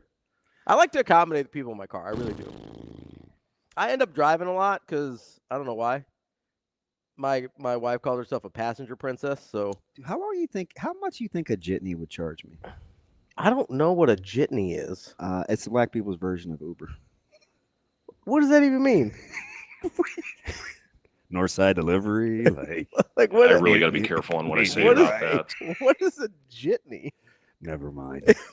Google it. I don't want to. No, it's not. Dude, it's a real thing. Is it? Wow. Is it like a company? Like I don't We know. may not even make it through the show. Is it like a? No, is it like a company? What is it? Yeah, it's a company. Is it what? Like Uber's a company? What do you want me to do? Whatever the hell it is. God, your mom must be a saint. I know why your dad doesn't talk to you. Well, my dad doesn't talk to anybody. To be fair. This dude said music. Wow. What, you don't want to listen to music the whole way? So anyway, So I'm supposed to sit there in silence while I'm driving for 14 hours? Listen, stop extending the time. Oh my God. You get a lot of audiobooks in. Oh, I got Harry Potter an audiobook. You want to rock that? You better stop. Or Lord of the Rings. I do have Lord of the Rings. Or I got some Malcolm I'll take Gladwell. We can Malcolm Gladwell get ready to, have a nice deep conversation with Coach Rule. Although he's been on a kind of a Rudyard Kipling kick lately, so maybe we go there. Wait, can we agree on his first name? What is Kipling's first name? Rudyard. Pardon? Rudyard. Kipling. Rudyard. Yeah. Yeah, just say it like a normal That's person. what I did. No, you did. Rudyard. What? To me, that sounds soft. Not yogurt. Rudyard. Wow. Although I do think he wrote the Jungle Book, so there maybe it's with the Indian. It's a challenge. Might be a little yogurt. What's up? What are you trying to listen to? My thoughts. Okay, well, just my thoughts. Put those earbuds in. You can listen to them in there. Just my goddamn thoughts. Incredible. That seems dangerous for everybody. Oh yeah. 100%. So my man Creed and Harry Potter. Shane, stop encouraging him. I'm telling you, if I snap, it's No, I like to find common ground with people in the car, what they want to listen to. You know what common ground will be? What's that? Peace and quiet. I mean, I'm not doing that. Wow. He's I'm probably sorry. right, though. I'm not riding to Indianapolis in total silence. So- That's not an option. Thomas Dolby? No. Giants. Absolutely. Like Dolby Digital Surround Sound? That's a mechanical pencil. You're not going to do much. So, Denny's going with USC Is what it as is. his team to disappoint. Yeah, that sounds about right. Yeah, I could see it. Although it depends on Their win total is only not like that, it's like 8.5, I think. So it's not crazy. Their win total is 7.5. So I don't know. Like 7 or 8 wins is right where I expect them. So I don't know if I'd consider that a disappointment. okay. Like maybe to the national narrative of who USC is supposed to be or who Lincoln Riley's supposed to be. But according to Vegas, I'm right in that range with Vegas. So you find it easier to pick a dark horse or a disappointer? Oh, disappointers for sure. There aren't a ton of candidates for disappointers or dark horses. I mean, you taking Bama? I don't like Milroe like everybody else. I am concerned about Bama just in the sense of I can't be so arrogant to think that there's not going to be a drop off from Saban. You love DeBoer. I do love DeBoer. And we just went through why he's But you creme can't. de la creme. There's Did got to you not listen to Matt Hayes? No, I love DeBoer, but you can't tell me. And maybe you can, and maybe I'll be wrong, but I don't. There's a good chance. I'm right more than I'm not. Man, it's because you don't like it. Man, it's because you don't like it doesn't mean I'm not right. I can't believe this segment. I'm shook. The chances of there not being a drop off from Saban to anybody don't seem good to me. Even if it's just a year where you're like, hey, we got to sort of figure this out a little bit. I don't see this being a seamless transition is my point. What's up? Just amazing Daniel being amazing Daniel. That's kind of what he does. Is it like a company? I got Raleigh needs to go back to listing all the black people he knows. Nobody. Yeah, I don't imagine any of your African American friends have used the term jitney. I've never heard that term before. That's good. Speaking of, I got a message from Charles Wilson yesterday. Yeah. While we were on the air. Oh, that's nice. Yeah, he said, love you and proud of you. I was like, thanks, coach. You need some encouragement. Well, I know. It's one of my 6 black friends.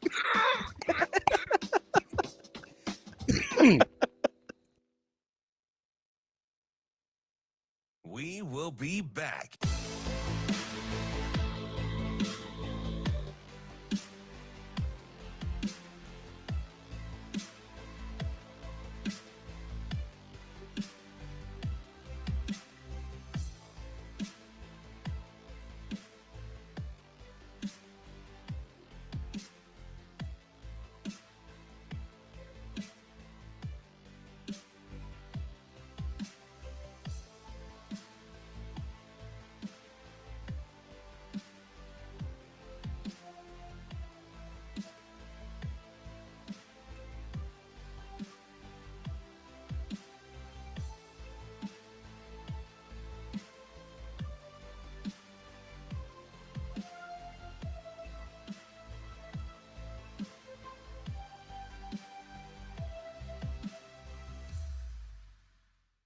We will be back.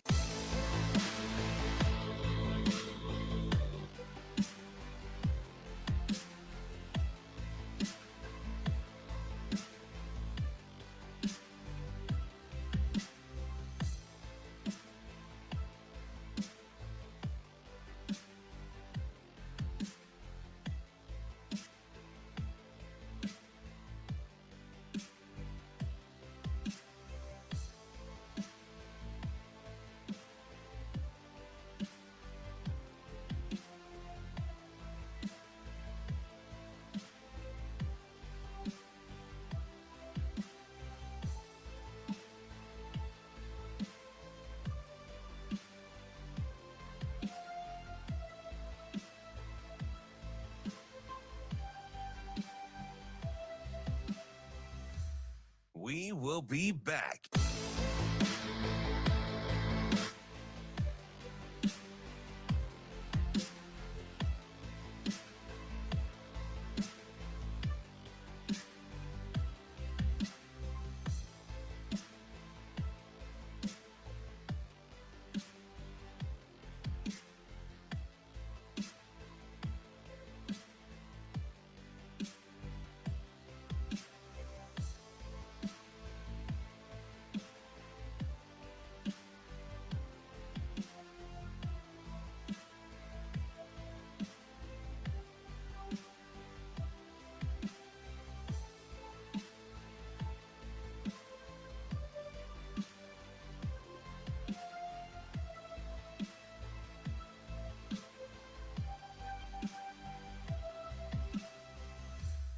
We will be back.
You're listening to Hurrdat Sports Radio.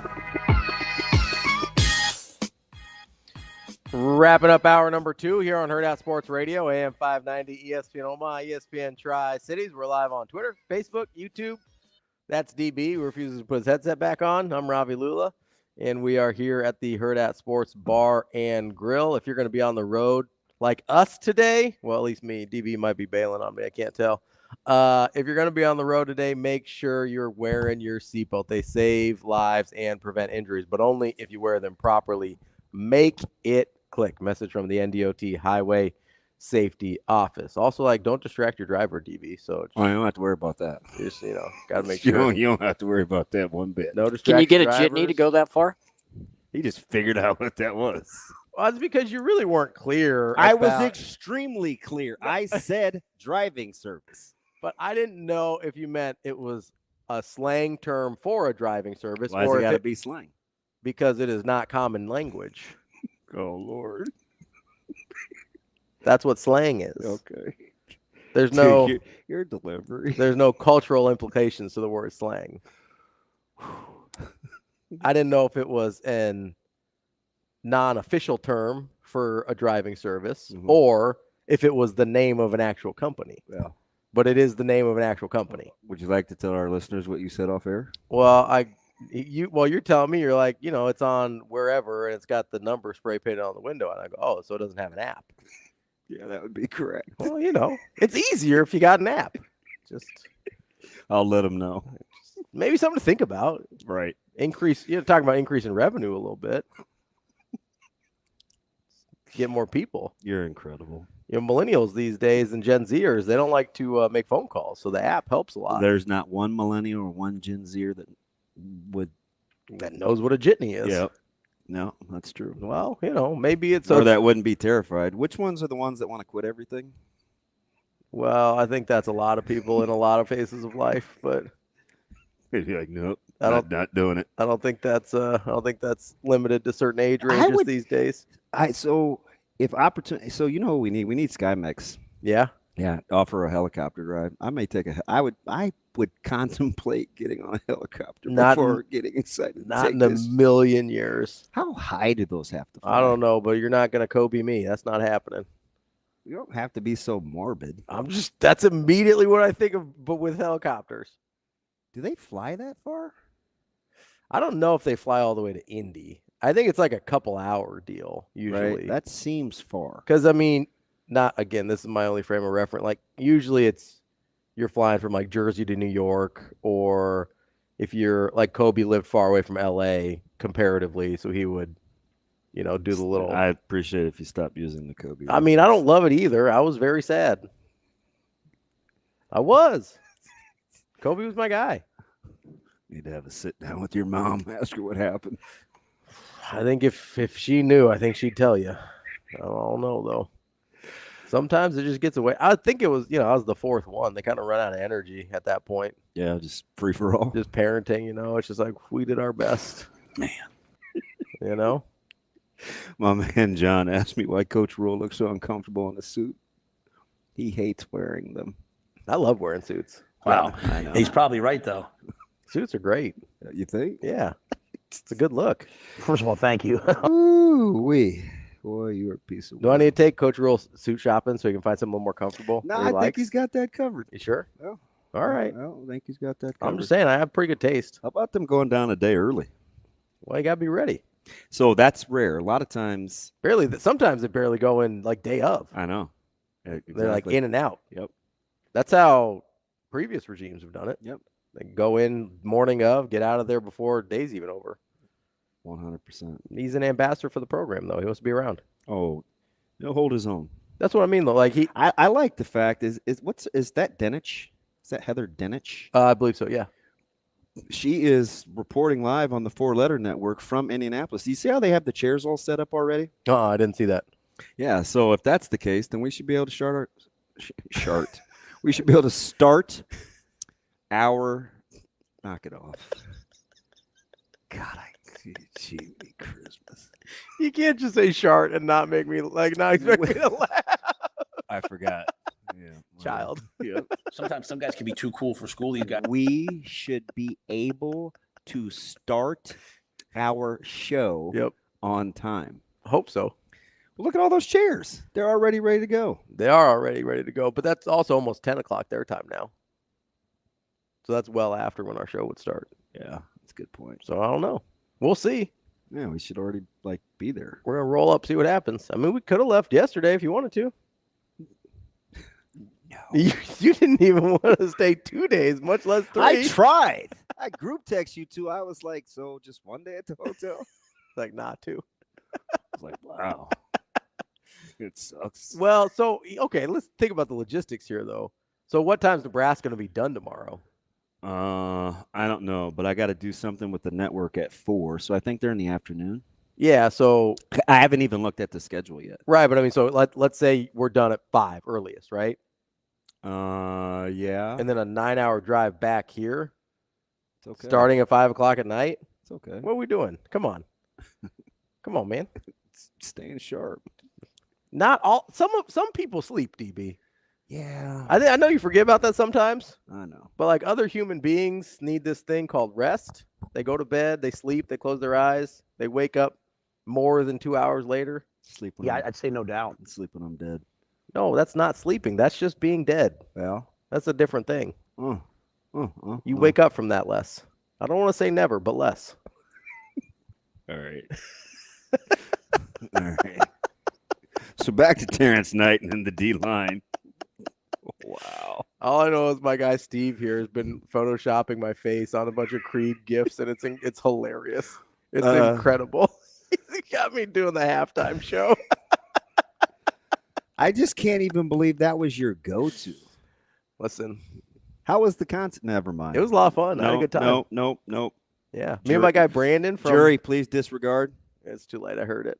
You can't strike from the record. The court stenographer already got it. Hey, my man JB, his flight leaving at 3:05 gets in at 1:05. See, that was the problem with the flights is they were taking as long as the drive. Yeah. Because there's connections and stuff. It's going to take 8 hours to fly, and that doesn't even include airport time. Yeah, this is only $250, and he's smart. He said this is the best $250 I may ever spend. I mean, go for it, bud. More room for my stuff.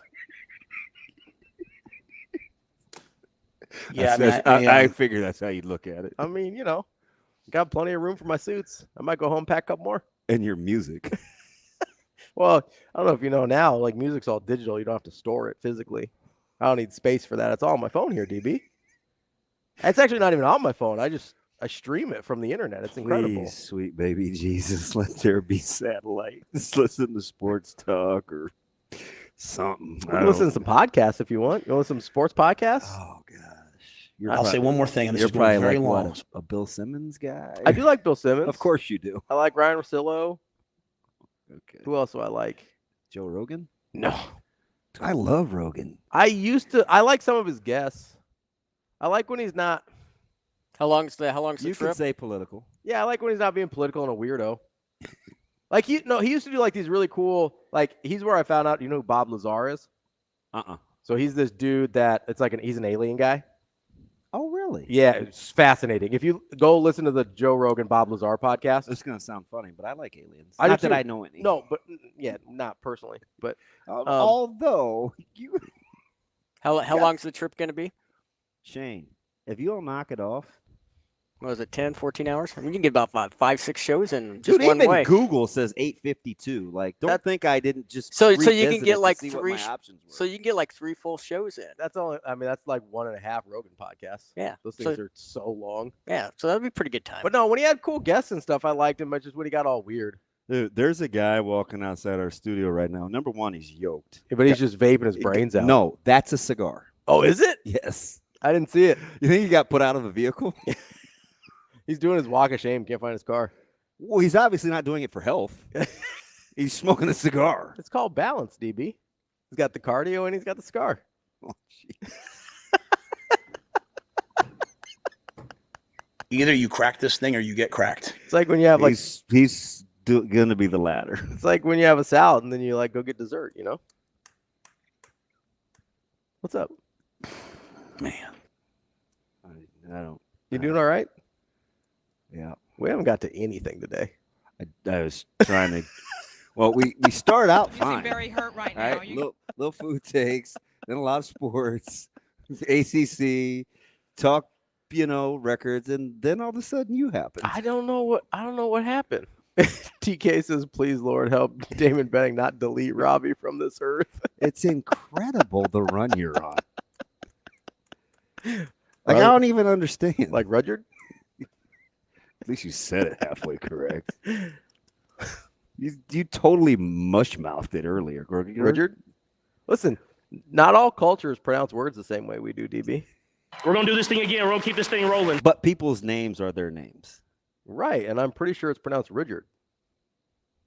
You just changed it again. No, it's been saying the same way the whole time. Okay. Rudyard Kipling. That's his name. Okay. Wrote the Jungle Book. Yeah, I understand. Well, like rigid? You're not even in the neighborhood, Shane. So the DJ can't spin. I guess not. I was just teeing you up there for a Jungle Book joke. I didn't know if you were going to do that, Oh, come on, Why did it have Shane. to be a jungle thing? I mean, it's about an Indian kid, so don't try and make it about you.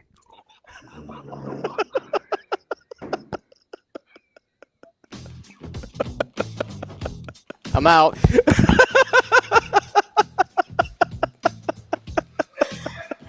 Well, we lost DB. Coming up next, Mike Schaefer may or may not join us from Husker 24/7. That's DB. He might be leaving. I don't know. Shane will probably still be here though. I'm Ravi Lulla. Hey, go ask that guy why he smokes a cigar while he's exercising. He's walking by again. We'll be back with more Hurrdat Sports Radio.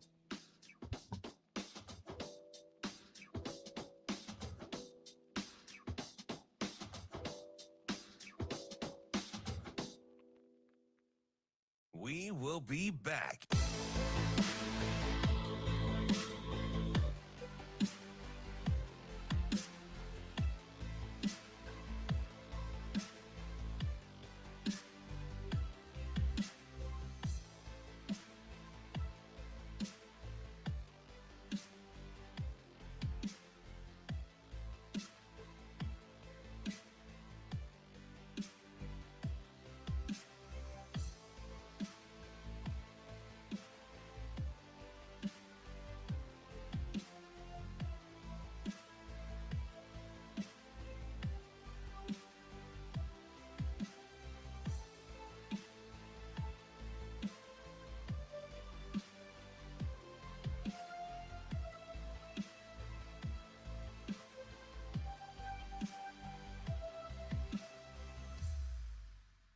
We will be back.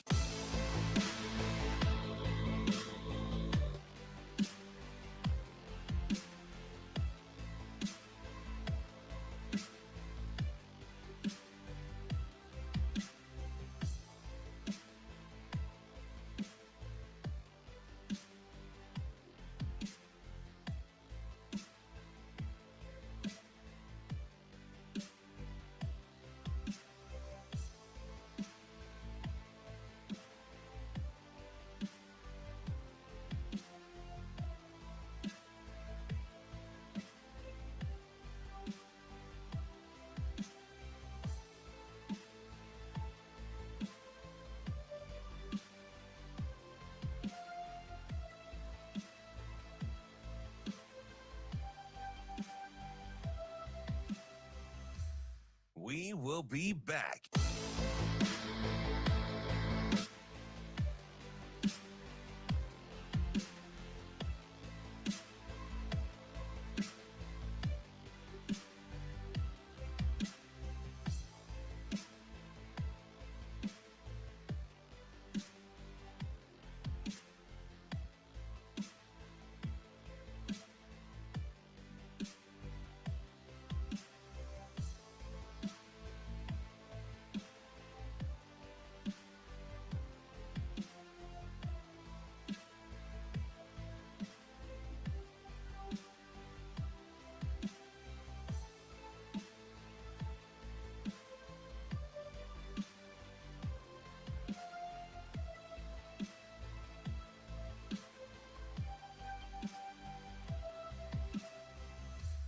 We will be back.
Welcome to Hurrdat Sports Radio.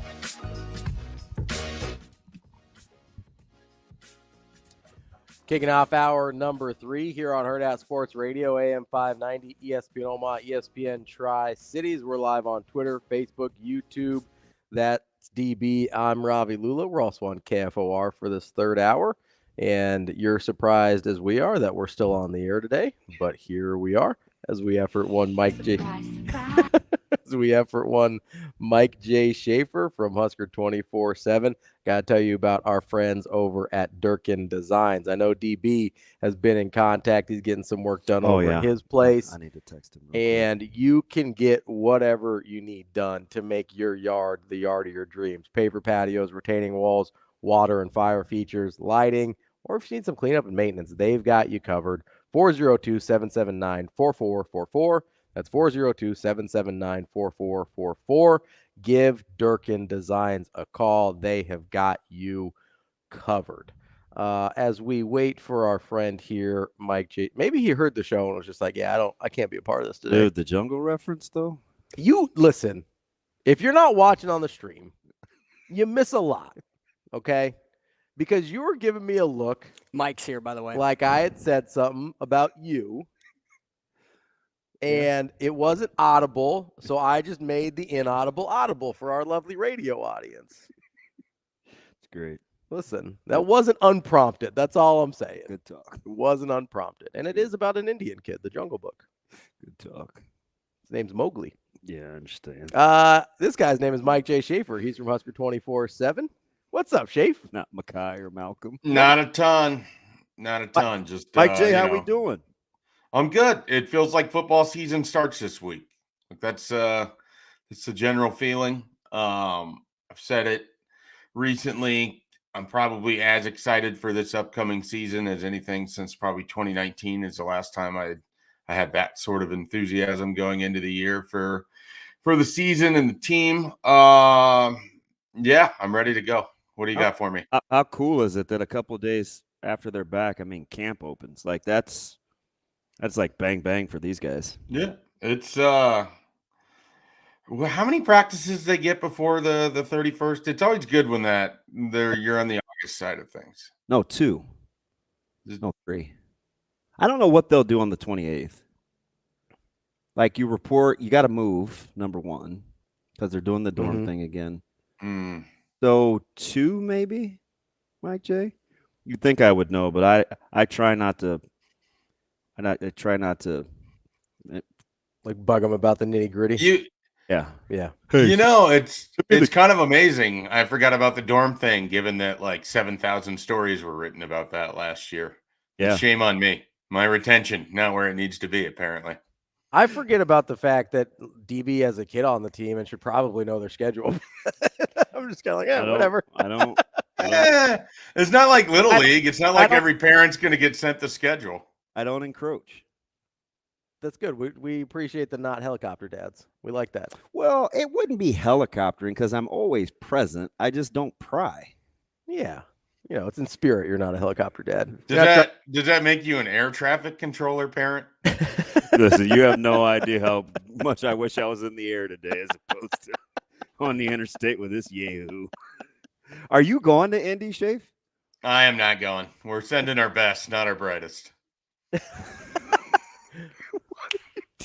Wait, so Brunt's is staying home too? Yeah, it's just BT. Walking around with a tiny mic doing TikToks. Schaefer had to pause, or Ravi had to pause and get the names right to see who you were going to offend. Yeah, it appears it's BC. Well, wait. So Brunt isn't going? Well, he said his brightest, and I was like, well, Miller North guy, he's definitely the brightest. So, wow. Schaefer, before we get to Nebraska, what do you think? You got a lot of eyeballs, man. You got good foot traffic. What do you think about the local guys? Do you have them in tiers? Is it just an all good group, or it's like let's get that out of the way, because you did have a pretty efficient summer, I think, in terms of getting eyeballs on all the top guys locally. So do you mean just for the 25 class? Yeah. So I would probably break it out where Christian Jones and Chase Lofton I would put sort of your 1-2, and then maybe have your first break right there. And then after that, so different than Tyson Terry, or do we forget about Tyson? So I was about to address that. So with Tyson, I kind of want to include him in that first group. I kind of also want to just put him in his own tier. I feel good about Tyson. I just, for some reason, it's harder when you're an interior defensive lineman to be as explosive sometimes as what I think Chase Lofton can be and will be with Millard South, certainly. And then with Christian, I think a lot of it has to do if he has such a unique athleticism that he's going to bring to that position. It's just a little harder for interior defensive linemen. And that's not to say that I haven't seen Tyson Terry completely wreck someone's entire game plan. I have. But I don't know that I'm quite ready to include him with the other two, but I'm also not. It's not like a big gap there. So it's like it's a very short drop to number 3. And then I think there is a little bit of a gap between him and then what comes after. I should have had a class, not the class necessarily, but the state pulled up because I'm going to forget some people. You've got your Millard North guys probably slide in after that. And then you just kind of continue on down the list, I guess, if you will. Dave, I wonder about Tyson Terry's recruitment a little bit. Like, do you think it would have taken off more if he didn't commit so early? Like, would he have gotten more run like some of these other guys have? Maybe. He also, and maybe you guys have a different thought on this. He doesn't really strike me as someone who is particularly concerned about what the camp viewpoint of him would be, or whether he gets, the empty offers or anything like that. I think he knew where he was going to go pretty early. I think he had a pretty good relationship with this staff almost immediately. I remember talking to him at the Steve Warren event in January of last year. And, January of 23. So well before he had even committed.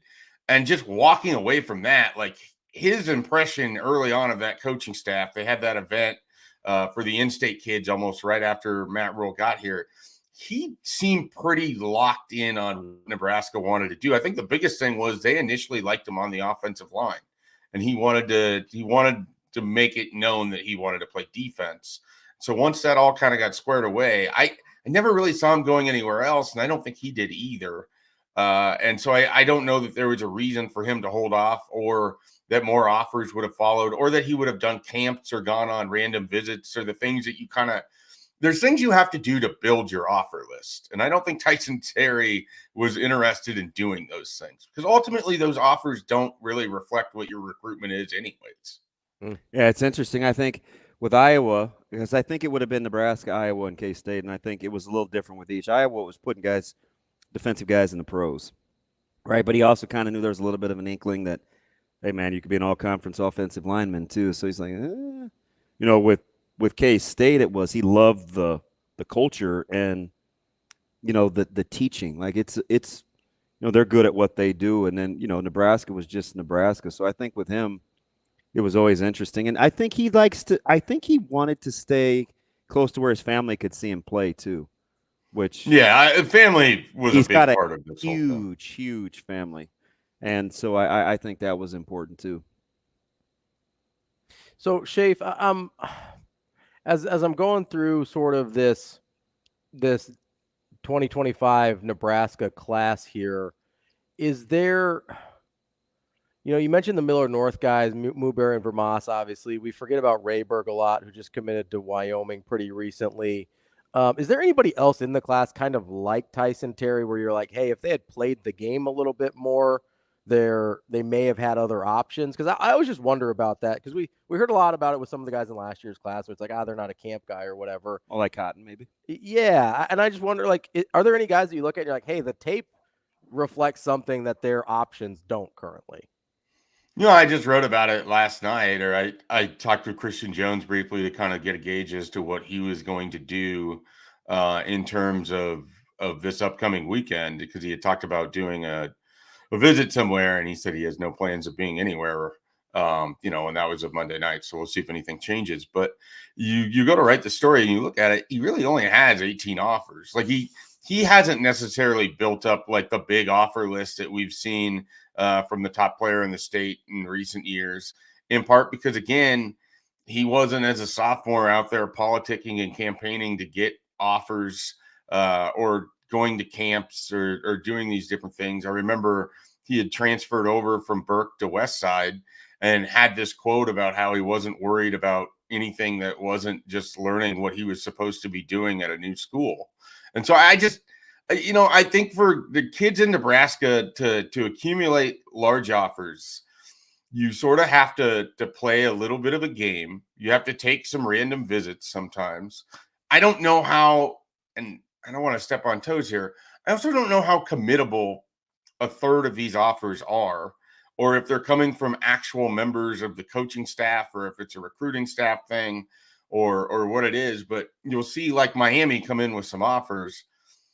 Other than Chase Lofton, I don't know that Miami was pursuing anybody. And now Christian Jones had talked about maybe taking a visit there, but they offered some other kids in state. I don't know how realistic those offers really were for them to be able to go play there. So I think the way offers have gone out and the significance of them are very different now, 4 years after COVID had sort of started, than maybe where it was pre-COVID. It's just it's a different thing to me altogether. I don't put near as much stock in the who offered that guy as much as I do now. Okay, where is he taking the visits? Who's he actually, like, you really got to parse through it. And I have to do a better job of sharing that info for my subscribers, because there's just some offers out there that I just don't think have actual inherent value to the people that are listing them on their profiles. Yeah, I mean, I think that's something that confuses a lot of people that try and follow recruiting, but maybe aren't in it to the same extent. So I guess sort of my question would be, if you have to play the game to get the offers, but a lot of times the offers don't actually mean anything, then what's the point of playing the game? Well, the idea is that someone sees that you got an offer from this big school and they're like, well, I got to take a look at this kid. So it's always the idea where if it looks like you're being recruited, then there's going to be someone who's like, well. But don't the other places know you're not actually, like, that they're not real offers? I don't know. I don't know how well known it is. I don't know. The coaches talk, but I don't know that you have connections to every school around the country. And the other thing is, you might just like the kid. I mean, you might put the film on and be like, all right, well, I see that school A offered, and I don't know exactly that he can go there, but I'm interested, so I'm going to put my hat in the ring, that kind of thing. Schaefer, let me fast forward or go to Nebraska here real quick.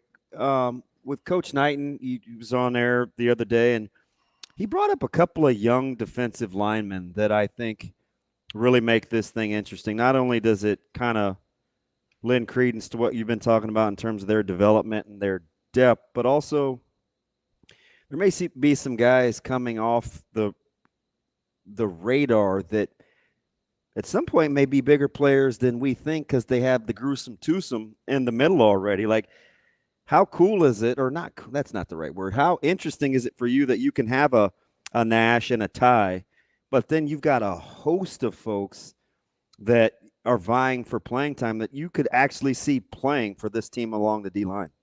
Well, I mean, I personally love it, because that's the whole concept of what you're trying to build here. The idea is that when you lose Nash and Ty, that you have ready-made replacements that can step in, that you don't have this massive drop-off. The idea of it is that if one of those guys were to get hurt, you're going to have someone who can step in and at least give you a portion of that production. And it's usually more than just one. I mean, they have some guys that they really like. Brody Tagaloa comes to mind. Tua Lafotu comes to mind. Obviously, I talk about Riley Van Poppel every chance that I get, but I think that's a name that people, I don't know that would come from nowhere. But they've done a really nice job going back to when they got here of emphasizing this defensive line room. And then look at kind of the classes they put together of these players. They have really overhauled that defensive front, and they've done it in a way where it feels like they have people that are going to be ready to step right in whenever Nash and Ty have to come off the field, whether it's because they need a breather, whether it's to keep them fresh later in the game, whether it's because they're hurt, or next year when they're not on the team. So I think the depth that they built on this defensive line, it goes all the way back to looking at how they first came in and started recruiting and just grabbing different players. And I don't know what Vincent Carroll Jackson's going to be in terms of this upcoming season, but that's a guy that they put a lot of work in the offseason. He was one of the early leaders when they were doing their point system of offseason work guys. And that's a guy that, a year down the line, could be a breakout player for Nebraska when he gets a chance to really sink his teeth into a role. But right now, you're able to just kind of give him a little bit here, a little bit there, get him on the field for a series here. Like, they're able to get players' feet wet without disrupting the flow of the defense, and no one has to take a step back. That's the sort of development that we've been sitting and screaming about for about a decade now. Like, this is of the position you can see it easily. Yeah, we didn't even bring up Cam, who now can play on the in the interior now as well as on the edge, and I can't wait till everybody. So if you're looking for an all transformation of a guy that was already Jamari Butler, 100%. Jamari Butler, I don't know if it's probably good genetics, I'm sure, Kristen Coggins and a lot of Corey Campbell, but it's everybody gets a chance to see him, he will be the guy that everybody talks about in terms of his frame. He looks like $1 million. Yeah, he's the guy that I wish was in Indy, but the thing is that I have a difficulty. It's not like there's an easy one to replace. I think the other three that are going all make sense. He's got an personality too.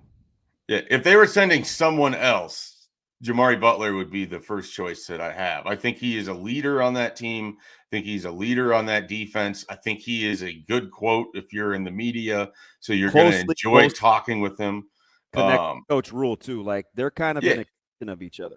And he's going to represent you in the way that you want. And so he's sort of the honorary. I kind of wish that he could be there. But yeah, I'm excited about Jamari Butler. I remember our conversation before the Minnesota game. We're up in the press box, and I'm asking you how you think things are going to go. And you're like, I'm a little worried. I think their best defensive player isn't playing tonight, and it's Jamari Butler. And they go out and they play fantastic on defense. And I'm thinking, okay, they're getting this guy in Colorado. This defense might have something here. And then he went on to lead the team in sacks. And I think he was second in tackles for a loss. And I mean, he was really impactful. But the thing is, there's another level that Jamari Butler can get to. And that would be a lot of fun if that comes together here in the 24 season. Would you agree that probably Coach Dvorak, if you want to assess development, is the next step with the easy comps? I mean, he's got Bullock, he's got Wright, he's got Shavers Jr., who, by the way, I'd probably let get off the bus at the same. neither one of those guys could get off at the same time with their shoulder width, but Shavers Jr. and Butler are probably the first two guys I would let get off the bus. Like, he seems like he has prime candidates for you to be able to say, you know what, that guy is really, really good at his craft. The difference for Dvorak and Knighton, though, is that he doesn't have Henrich or Reimer. So it's going to be a lot more kind of, okay, let's see what this looks like. Like, let's see what Mekhi Bayer ultimately looks like. How can John Bullock raise his game from what we saw last year? What is Javen Wright, fully healthy, went through spring? I mean, this is the longest stretch that Javen Wright's been healthy for a long time, too. Since he's been in Lincoln. Right, and that's a guy that we've kind of been waiting, and he had a very good year last year, but kind of similar to Jamari Butler. Like, there's another level to Javen Wright. He can be that much more explosive. You're talking about Vincent Shavers. You know, he's one of these freshmen that we already are expecting to – there's going to be no red shirt. Like, he's going to play more than 4 games. Yeah, and so with that group – loves that guy. Yeah. With that group, a lot of it is I'm like excited to see that in those first 3 games in the non-conference, because I think they have a lot of mix and match that you can do with that linebacking group, where you can get different, assets on the field in terms of their skill set and kind of let them go to work against what another offense is attempting to do.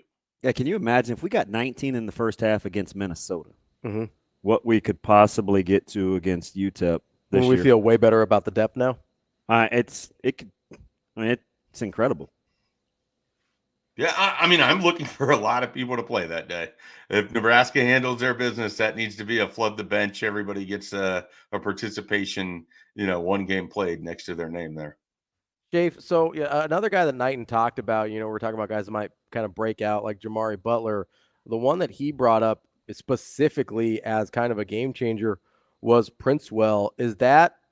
Were you kind of surprised at all to hear him talk kind of just so openly about his expectations for Princewell, or are you like, yeah, that's just kind of what it needs to be? No, I'm not surprised. I mean, I think if you were around last spring, or if were paying attention to how they talked about him as a true freshman, this was a guy that I think they were surprised how quickly he came in, picked things up, how hard he works. I mean, they love that family. I mean, start there. They love the person that he is as much as it is a player. His development, I think, was just arrow up from day one. And he's someone I think they trust a lot too. And a lot of it was, we're going to get another year. Corey Campbell is going to be able to put some more weight on him. He's going to retain that explosiveness. I mean, he has a chance to be a special player. And I think he's got 2 good shoulders now too. So yeah, I mean, I think this is a guy that they, we talk about breakout. Like, this is someone that in a year they're going to be relying on as one of the key guys in their defense. Like, this year, he doesn't have to be a key guy, but he can play his way into that role. But the expectation is by 25, like, that is one of your studs on defense. I really feel that's how they are over there when it comes to Princeville. with just the names that you mentioned, and there's one more in the discussion, and I'll just include him in this deal. When you talk about the most natural of the young guys of the linebacking core, I would go with Princewell, James Williams, and Shavers Jr. That guys that just naturally, when you watch them play, you're like, ooh, that's a really, really high ceiling. Yeah. Well, James Williams, like just naturals. Yeah, James Williams played in 3 games last year, and we can't stop talking about what it's going to look like to see. Well, he got out of bed being able to rush the passer. Yeah, well, around here, that's going to earn you a lot of credit and a lot of platitude. I mean, how often do we talk about Nebraska's inability to get after the quarterback in the last 7 years? I mean, it's been a pretty heavy topic of conversation. That guy played in 3 games and had as many hurries as I think the entire 2017 season. Schaefer is that's yeah. You like that? Yeah, that got me to go. You caught me off guard a little bit. That's a good pull. I was about to ask a question. I was like, wait, I have to process that for a second. Last defensive lineman I want to talk about is, a guy that's been talked about quite a bit, and I've talked about him quite a bit, but we also heard Knighton mention him. He called Nash Hutmacher a unicorn, and then mentioned the fact that he had dropped 25 pounds. He called him a unicorn last year at 335. Like, I'm insistent that weight is going to make a huge difference in the disruption we see from Nash. Is that kind of how you're viewing this as well in light of Knighton's comments? Yeah, I mean, for me, a lot of it is like, what does this guy look like after he just went through an off season where he was a wrestler? He, has transformed his body. He basically went to hand-to-hand combat for an entire off season. Like, I don't know. I am excited to see what he can do in that defensive line. And at the same time, if he can just replicate what he was last year, then the rest of the defense continues to fill in and go up around him. Nebraska's in such a prime position in the middle of their defensive line. I mean, part of why their 3-man front has struggled so much in recent years is you haven't had this kind of guy that can space eat. He can force teams to take multiple offensive linemen to try to block him. He's a special talent. There's no question that he's a unicorn. But the nice thing is they're doing a good job already trying to line guys up to get reps. So they know they have to replace them. And you can't just replace them with one guy. But if you have a couple in there for next year, that'll be good. I don't know if I'll be texting you on the road just to talk about the Vikings, or I'll wait till next week. But we're gonna be picking your brain about the NFL coming up here soon too. So be prepared. It sounds good. I'll throw my Sam Darnold jersey on and hopefully don't see any ghosts. Coming up next, we're going to talk to the GM of Union Omaha here on Hurrdat Sports Radio.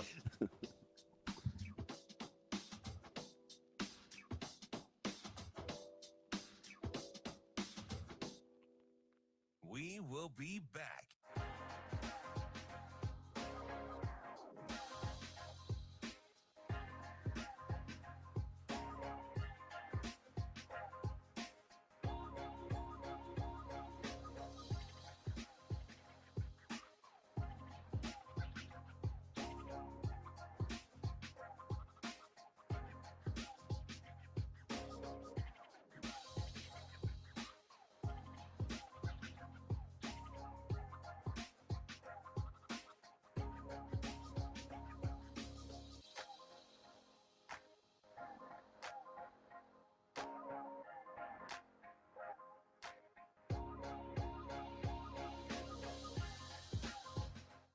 will be back.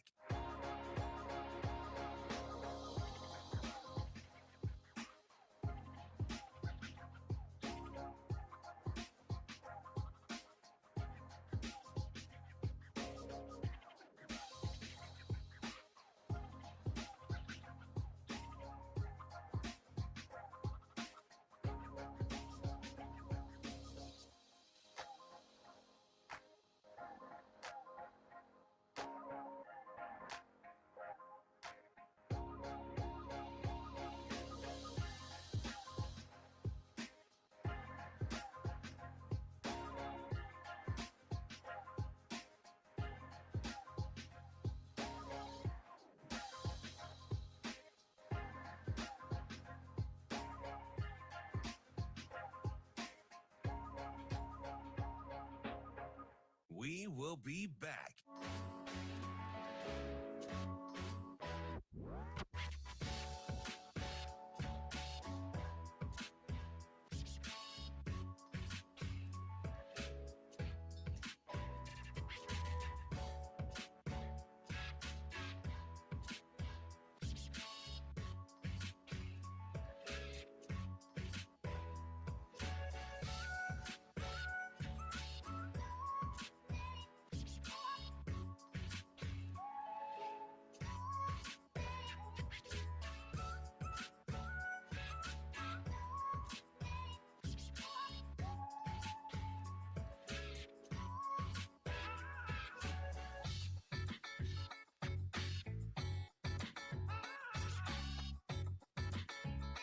We will be back.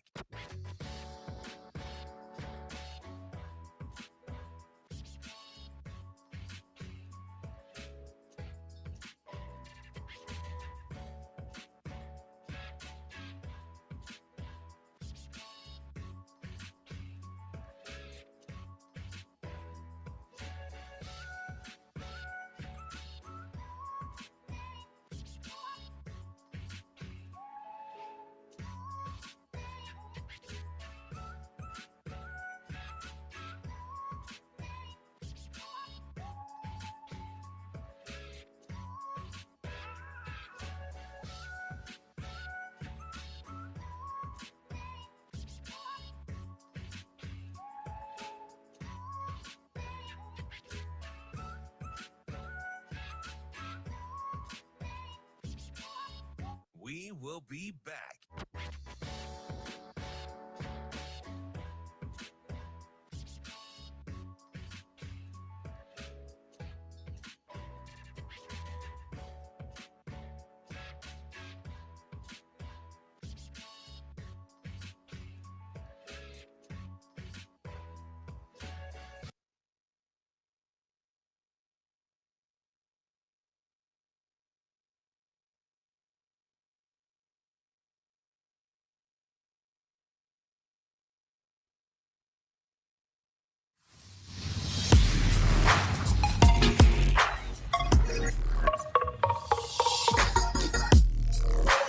You're listening to Hurrdat Sports Radio. Welcome back to Hurrdat Sports Radio, AM 590, ESPN Omaha, ESPN Tri-Cities, KFOR in Lincoln. We're live on Twitter, Facebook, YouTube. That's DB. I'm Ravi Lulla here on the Pillar Exterior stage.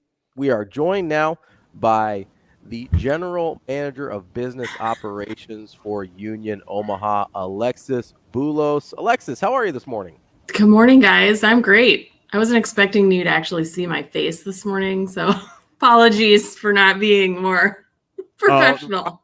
That's all right. Ravi's the only one that's that shallow. Don't worry about me. Like, I'm in a hoodie, so we're good. Poor Ravi. No, he's right. I'm super shallow. It's fine.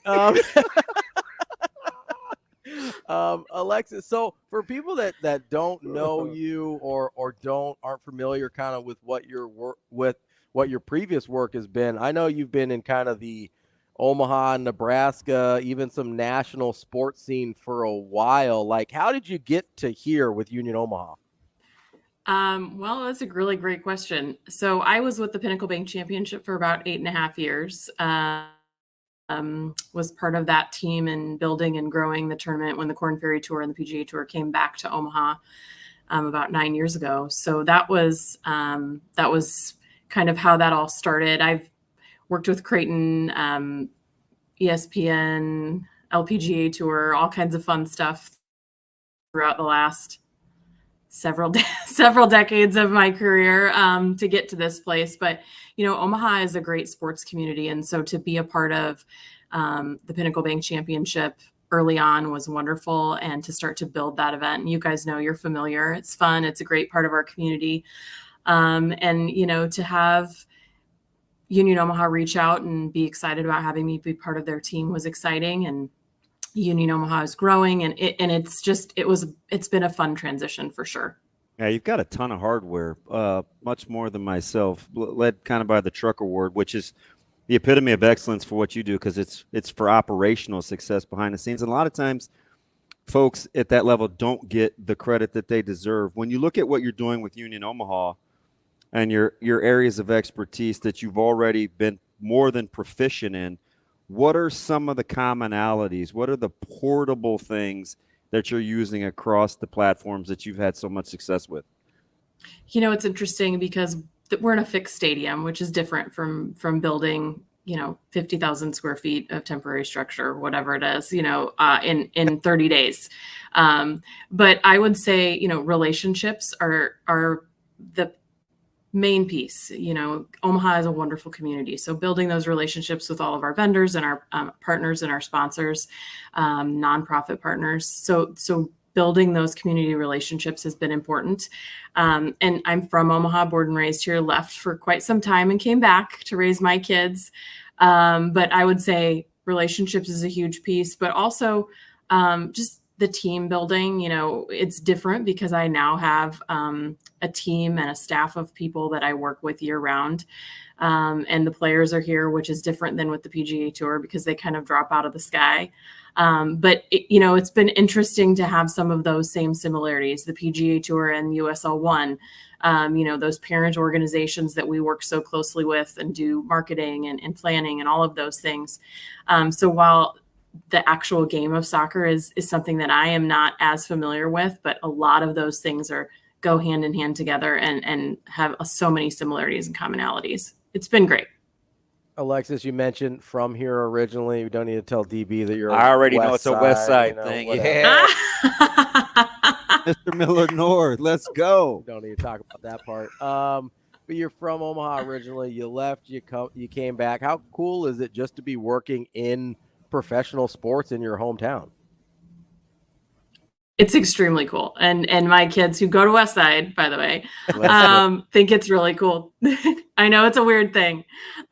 Think it's really cool too. I thought I had a really great job, but my kids both play soccer. So when I took this job, it was pretty amazing for them too, to be a part of this team.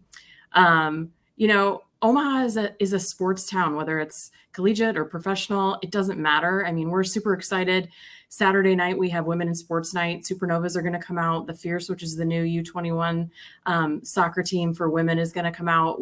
So having all of these exciting things happen in Omaha it's amazing to be a part of. And I've loved that to be able to have that as a career is extremely special. So it's sports, and I'm not saving lives. I'm hopefully making lives more fun for everyone. But we also have an impact in our community with our nonprofit partners, and that's incredible too. So I love Omaha. It's wonderful to be here. How cool is it that, because listening to you, you sound a lot like your partner in crime, Marty Cordero. I just had a Rotary luncheon with him a couple weeks ago.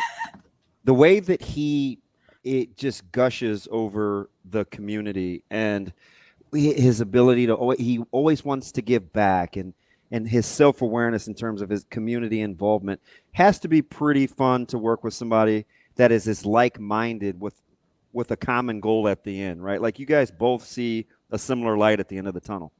We do. And it's interesting because, Marty and I have crossed paths prior to this, but never gotten the opportunity to work together. And so we do have a lot of similarities in the way we look at things and the way we approach things. And it's been great to have him. He has so much experience in this community in sports, but also, like you said, in the community. And so it's been amazing to be part of his team and work with everyone here.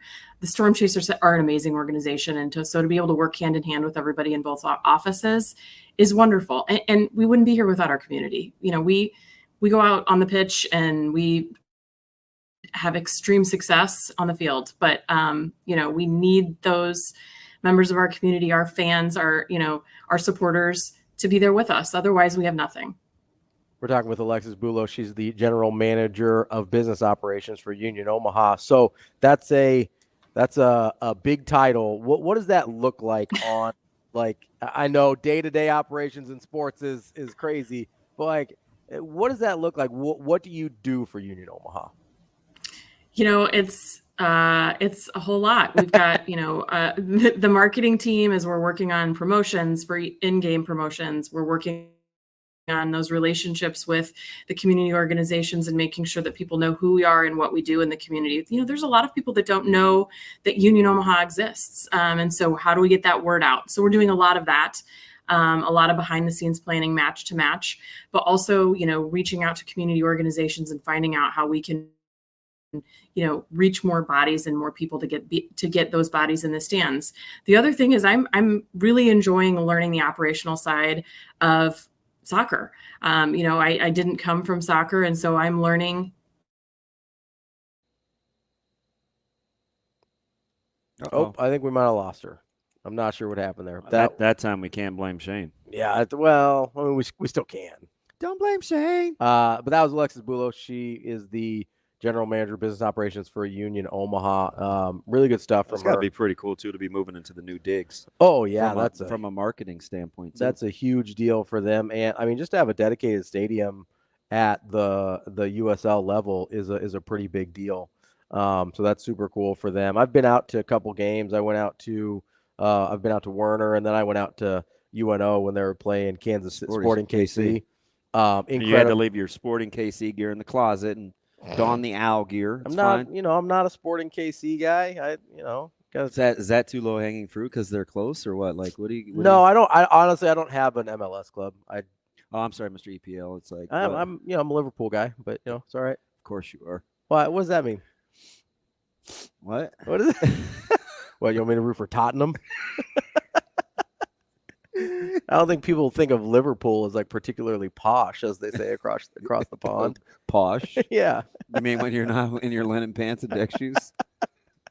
I might be, but I don't think Liverpool is that team. Which, by the way, yeah, what's up? Why would you let Amber tow the boat? Like, at some point, did you feel compelled to kind of get out and help get the boat? First of all, no, I did not feel compelled. Wow. If I'm being honest with you. Who said chivalry was dead? Secondly, my wife was right on the boat there with me. I was being very chivalrous to her. Secondly, I was not able to do that at that time. You're just gonna leave it at that? Well, how was Amber? I had a procedure. I wasn't allowed to swim. Oh. So I was just hanging out in the boat, but I wasn't allowed to literally swim. Yes. Yes. That procedure.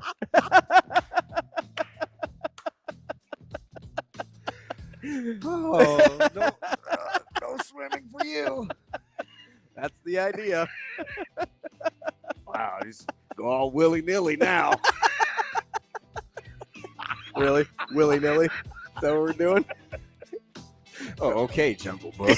Coming up, Mowgli, big fan. Not Malcolm or Montreal. Mowgli, which I don't even think is a traditional Indian name. Coming up next, we'll wrap up the show. Maybe forever. I don't know if they're going to let us come back. Yeah. We will be back.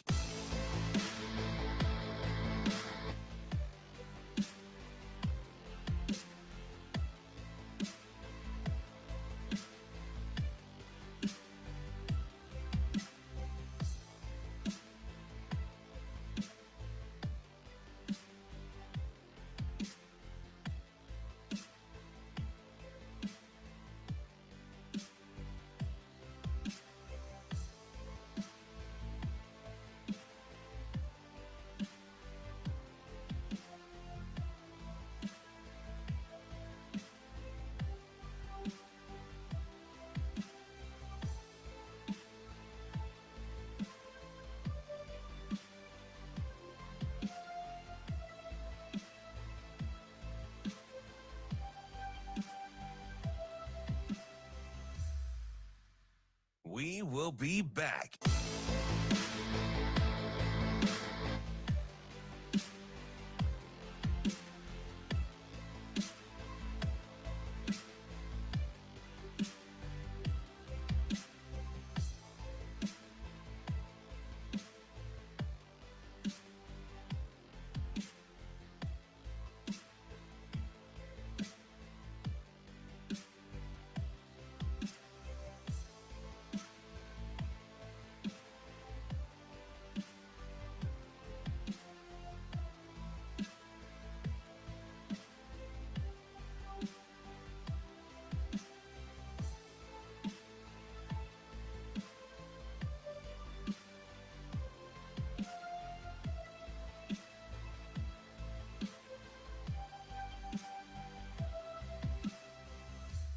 We will be back.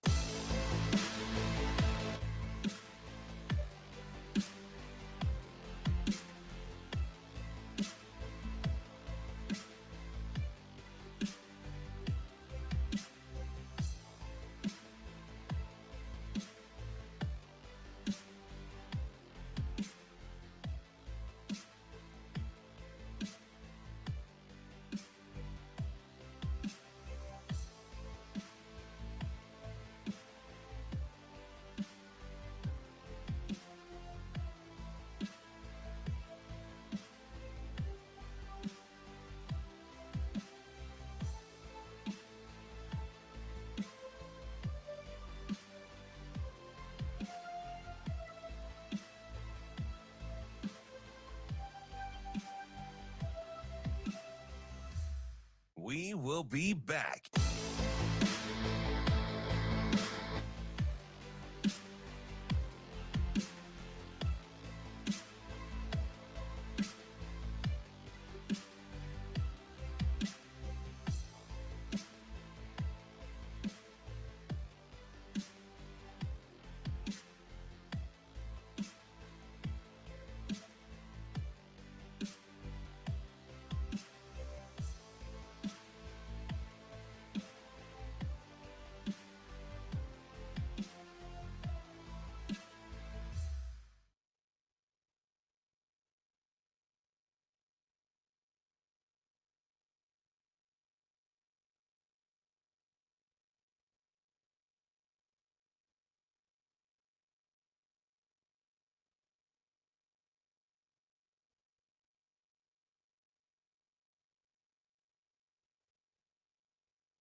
You're listening to Hurrdat Sports Radio. Wrapping up the show here on Hurrdat Sports Radio, AM 590, ESPN Omaha, ESPN Tri-Cities, KFOR in Lincoln. That's DB. I'm Ravi Lulla here on the Pillar Exterior stage as we wrap up our last show here in Omaha before we head off to the great state of Indiana. Well, you don't seem as excited about it as I am. Yeah, I don't know what you're talking about. You've never been to Indiana? Yeah, I was just there last year. It's not a great state? It's fine. It's all right. I don't mind Indianapolis. I think of all the things that I was most taken aback by was the steep is it embankment? Yeah. At the Speedway. Oh, yeah. It's incredible. Racetracks are aggressive. It doesn't really translate on TV. It gives me the PBGBs just thinking about how fast I have to move to not come off the wall. Yeah, that's not great. I don't even think I could. Well, I probably could because I ran up hills, but that would be tough. That'd be a good workout. Yeah, it'd be a tremendous workout. Yeah, it's challenging to get up it like by foot. It's kind of ridiculous. Be like the old mountain climber on The Price is Right. That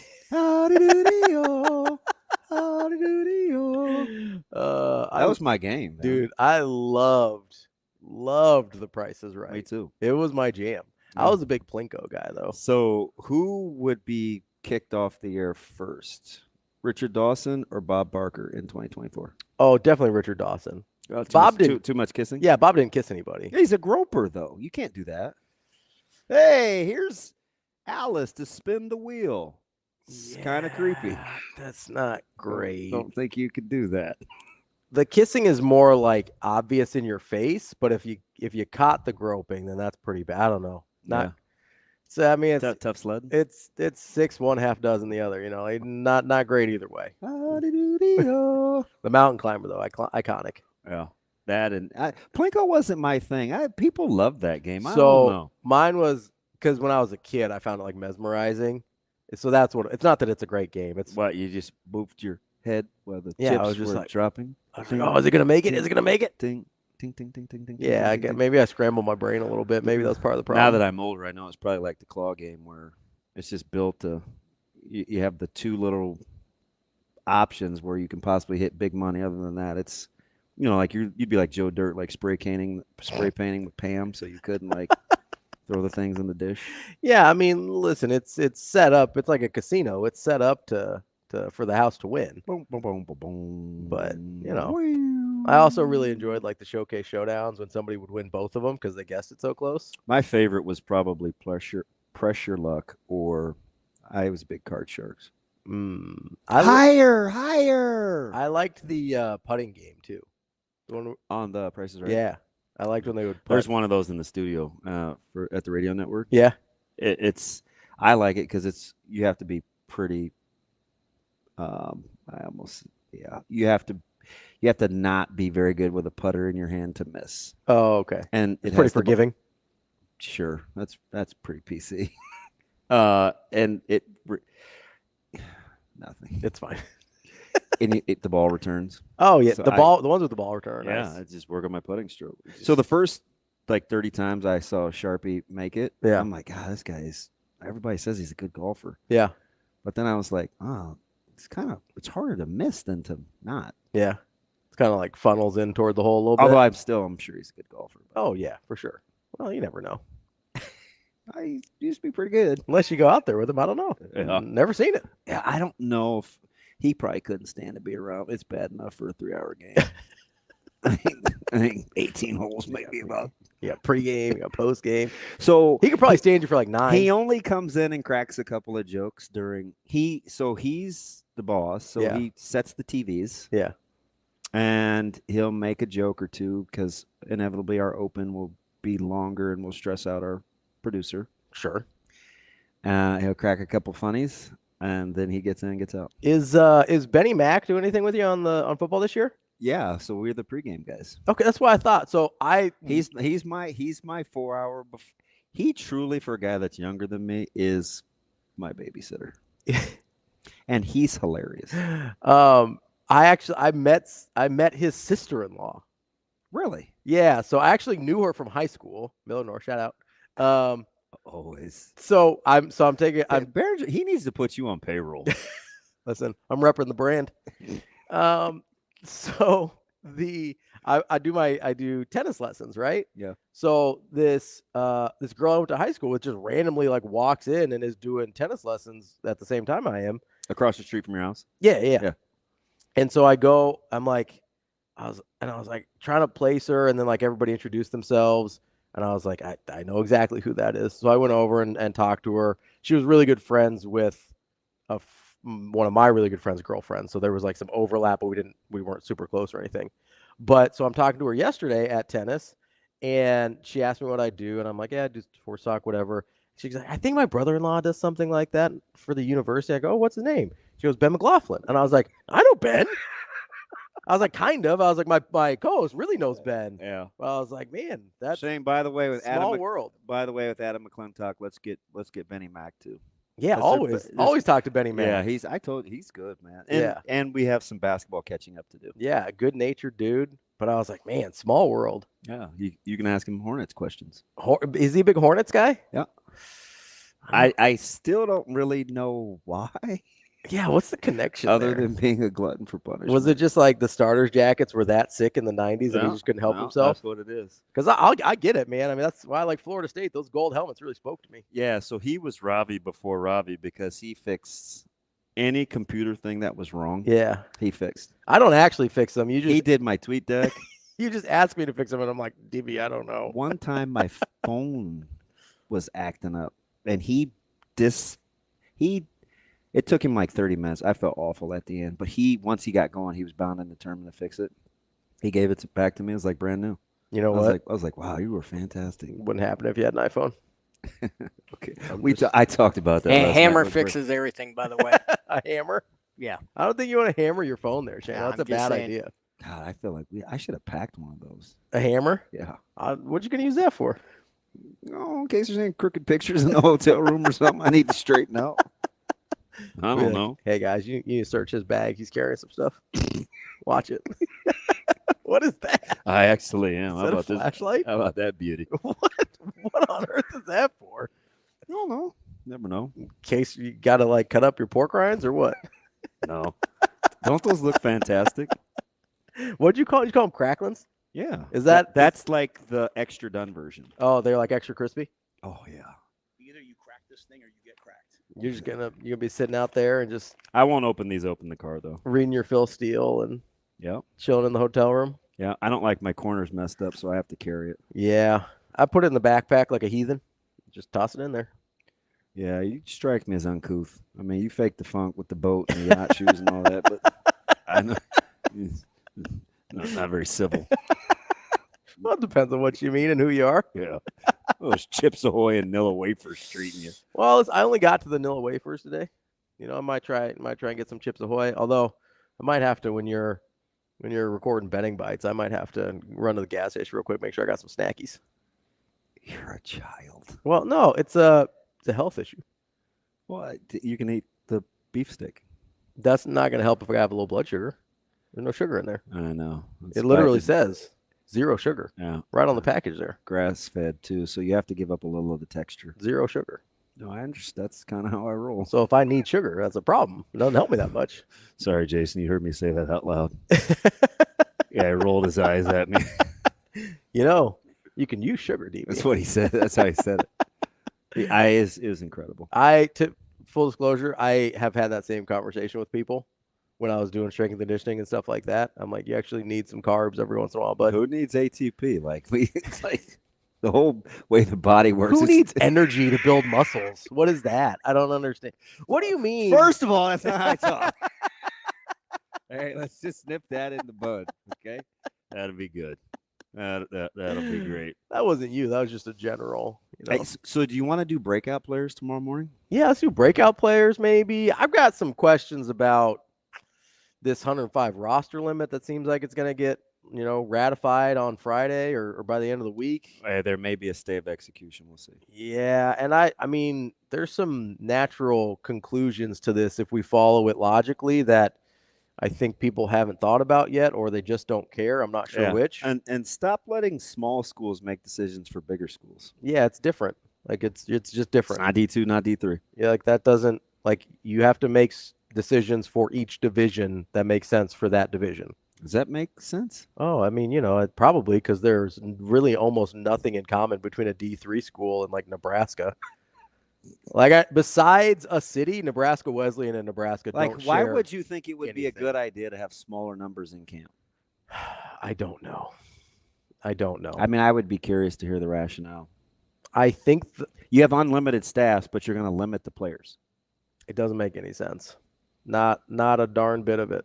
But I mean, that's kind of what the NCAA does. Well, there's only enough $23 million to go around. Yeah, but the difference between we're talking about 20, 22, 23 million, whatever the number ends up being. The difference between 105 roster spots and 120 roster spots, we're not talking about that much different money. Mm-hmm. And if you're the university, you should leave that up to the discretion of the school. Be like, hey, we are willing to divide the pie in a few more pieces in exchange for having a larger roster. Are we really going to talk about autonomy? I mean, making your own decisions for yourself. Why not? Yeah. That's a crazy idea. Crazy, I tell you. I don't know about that. We will be back tomorrow from Indianapolis for Big Ten Media Days, assuming that DB and I both survive the drive out there. We'll see. He's got a little look of murder in his eye. I don't know. I'm just not sure how that's going to go.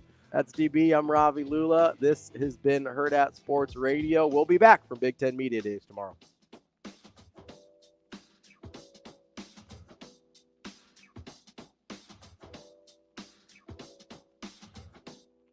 see you. Have a good day. Love you.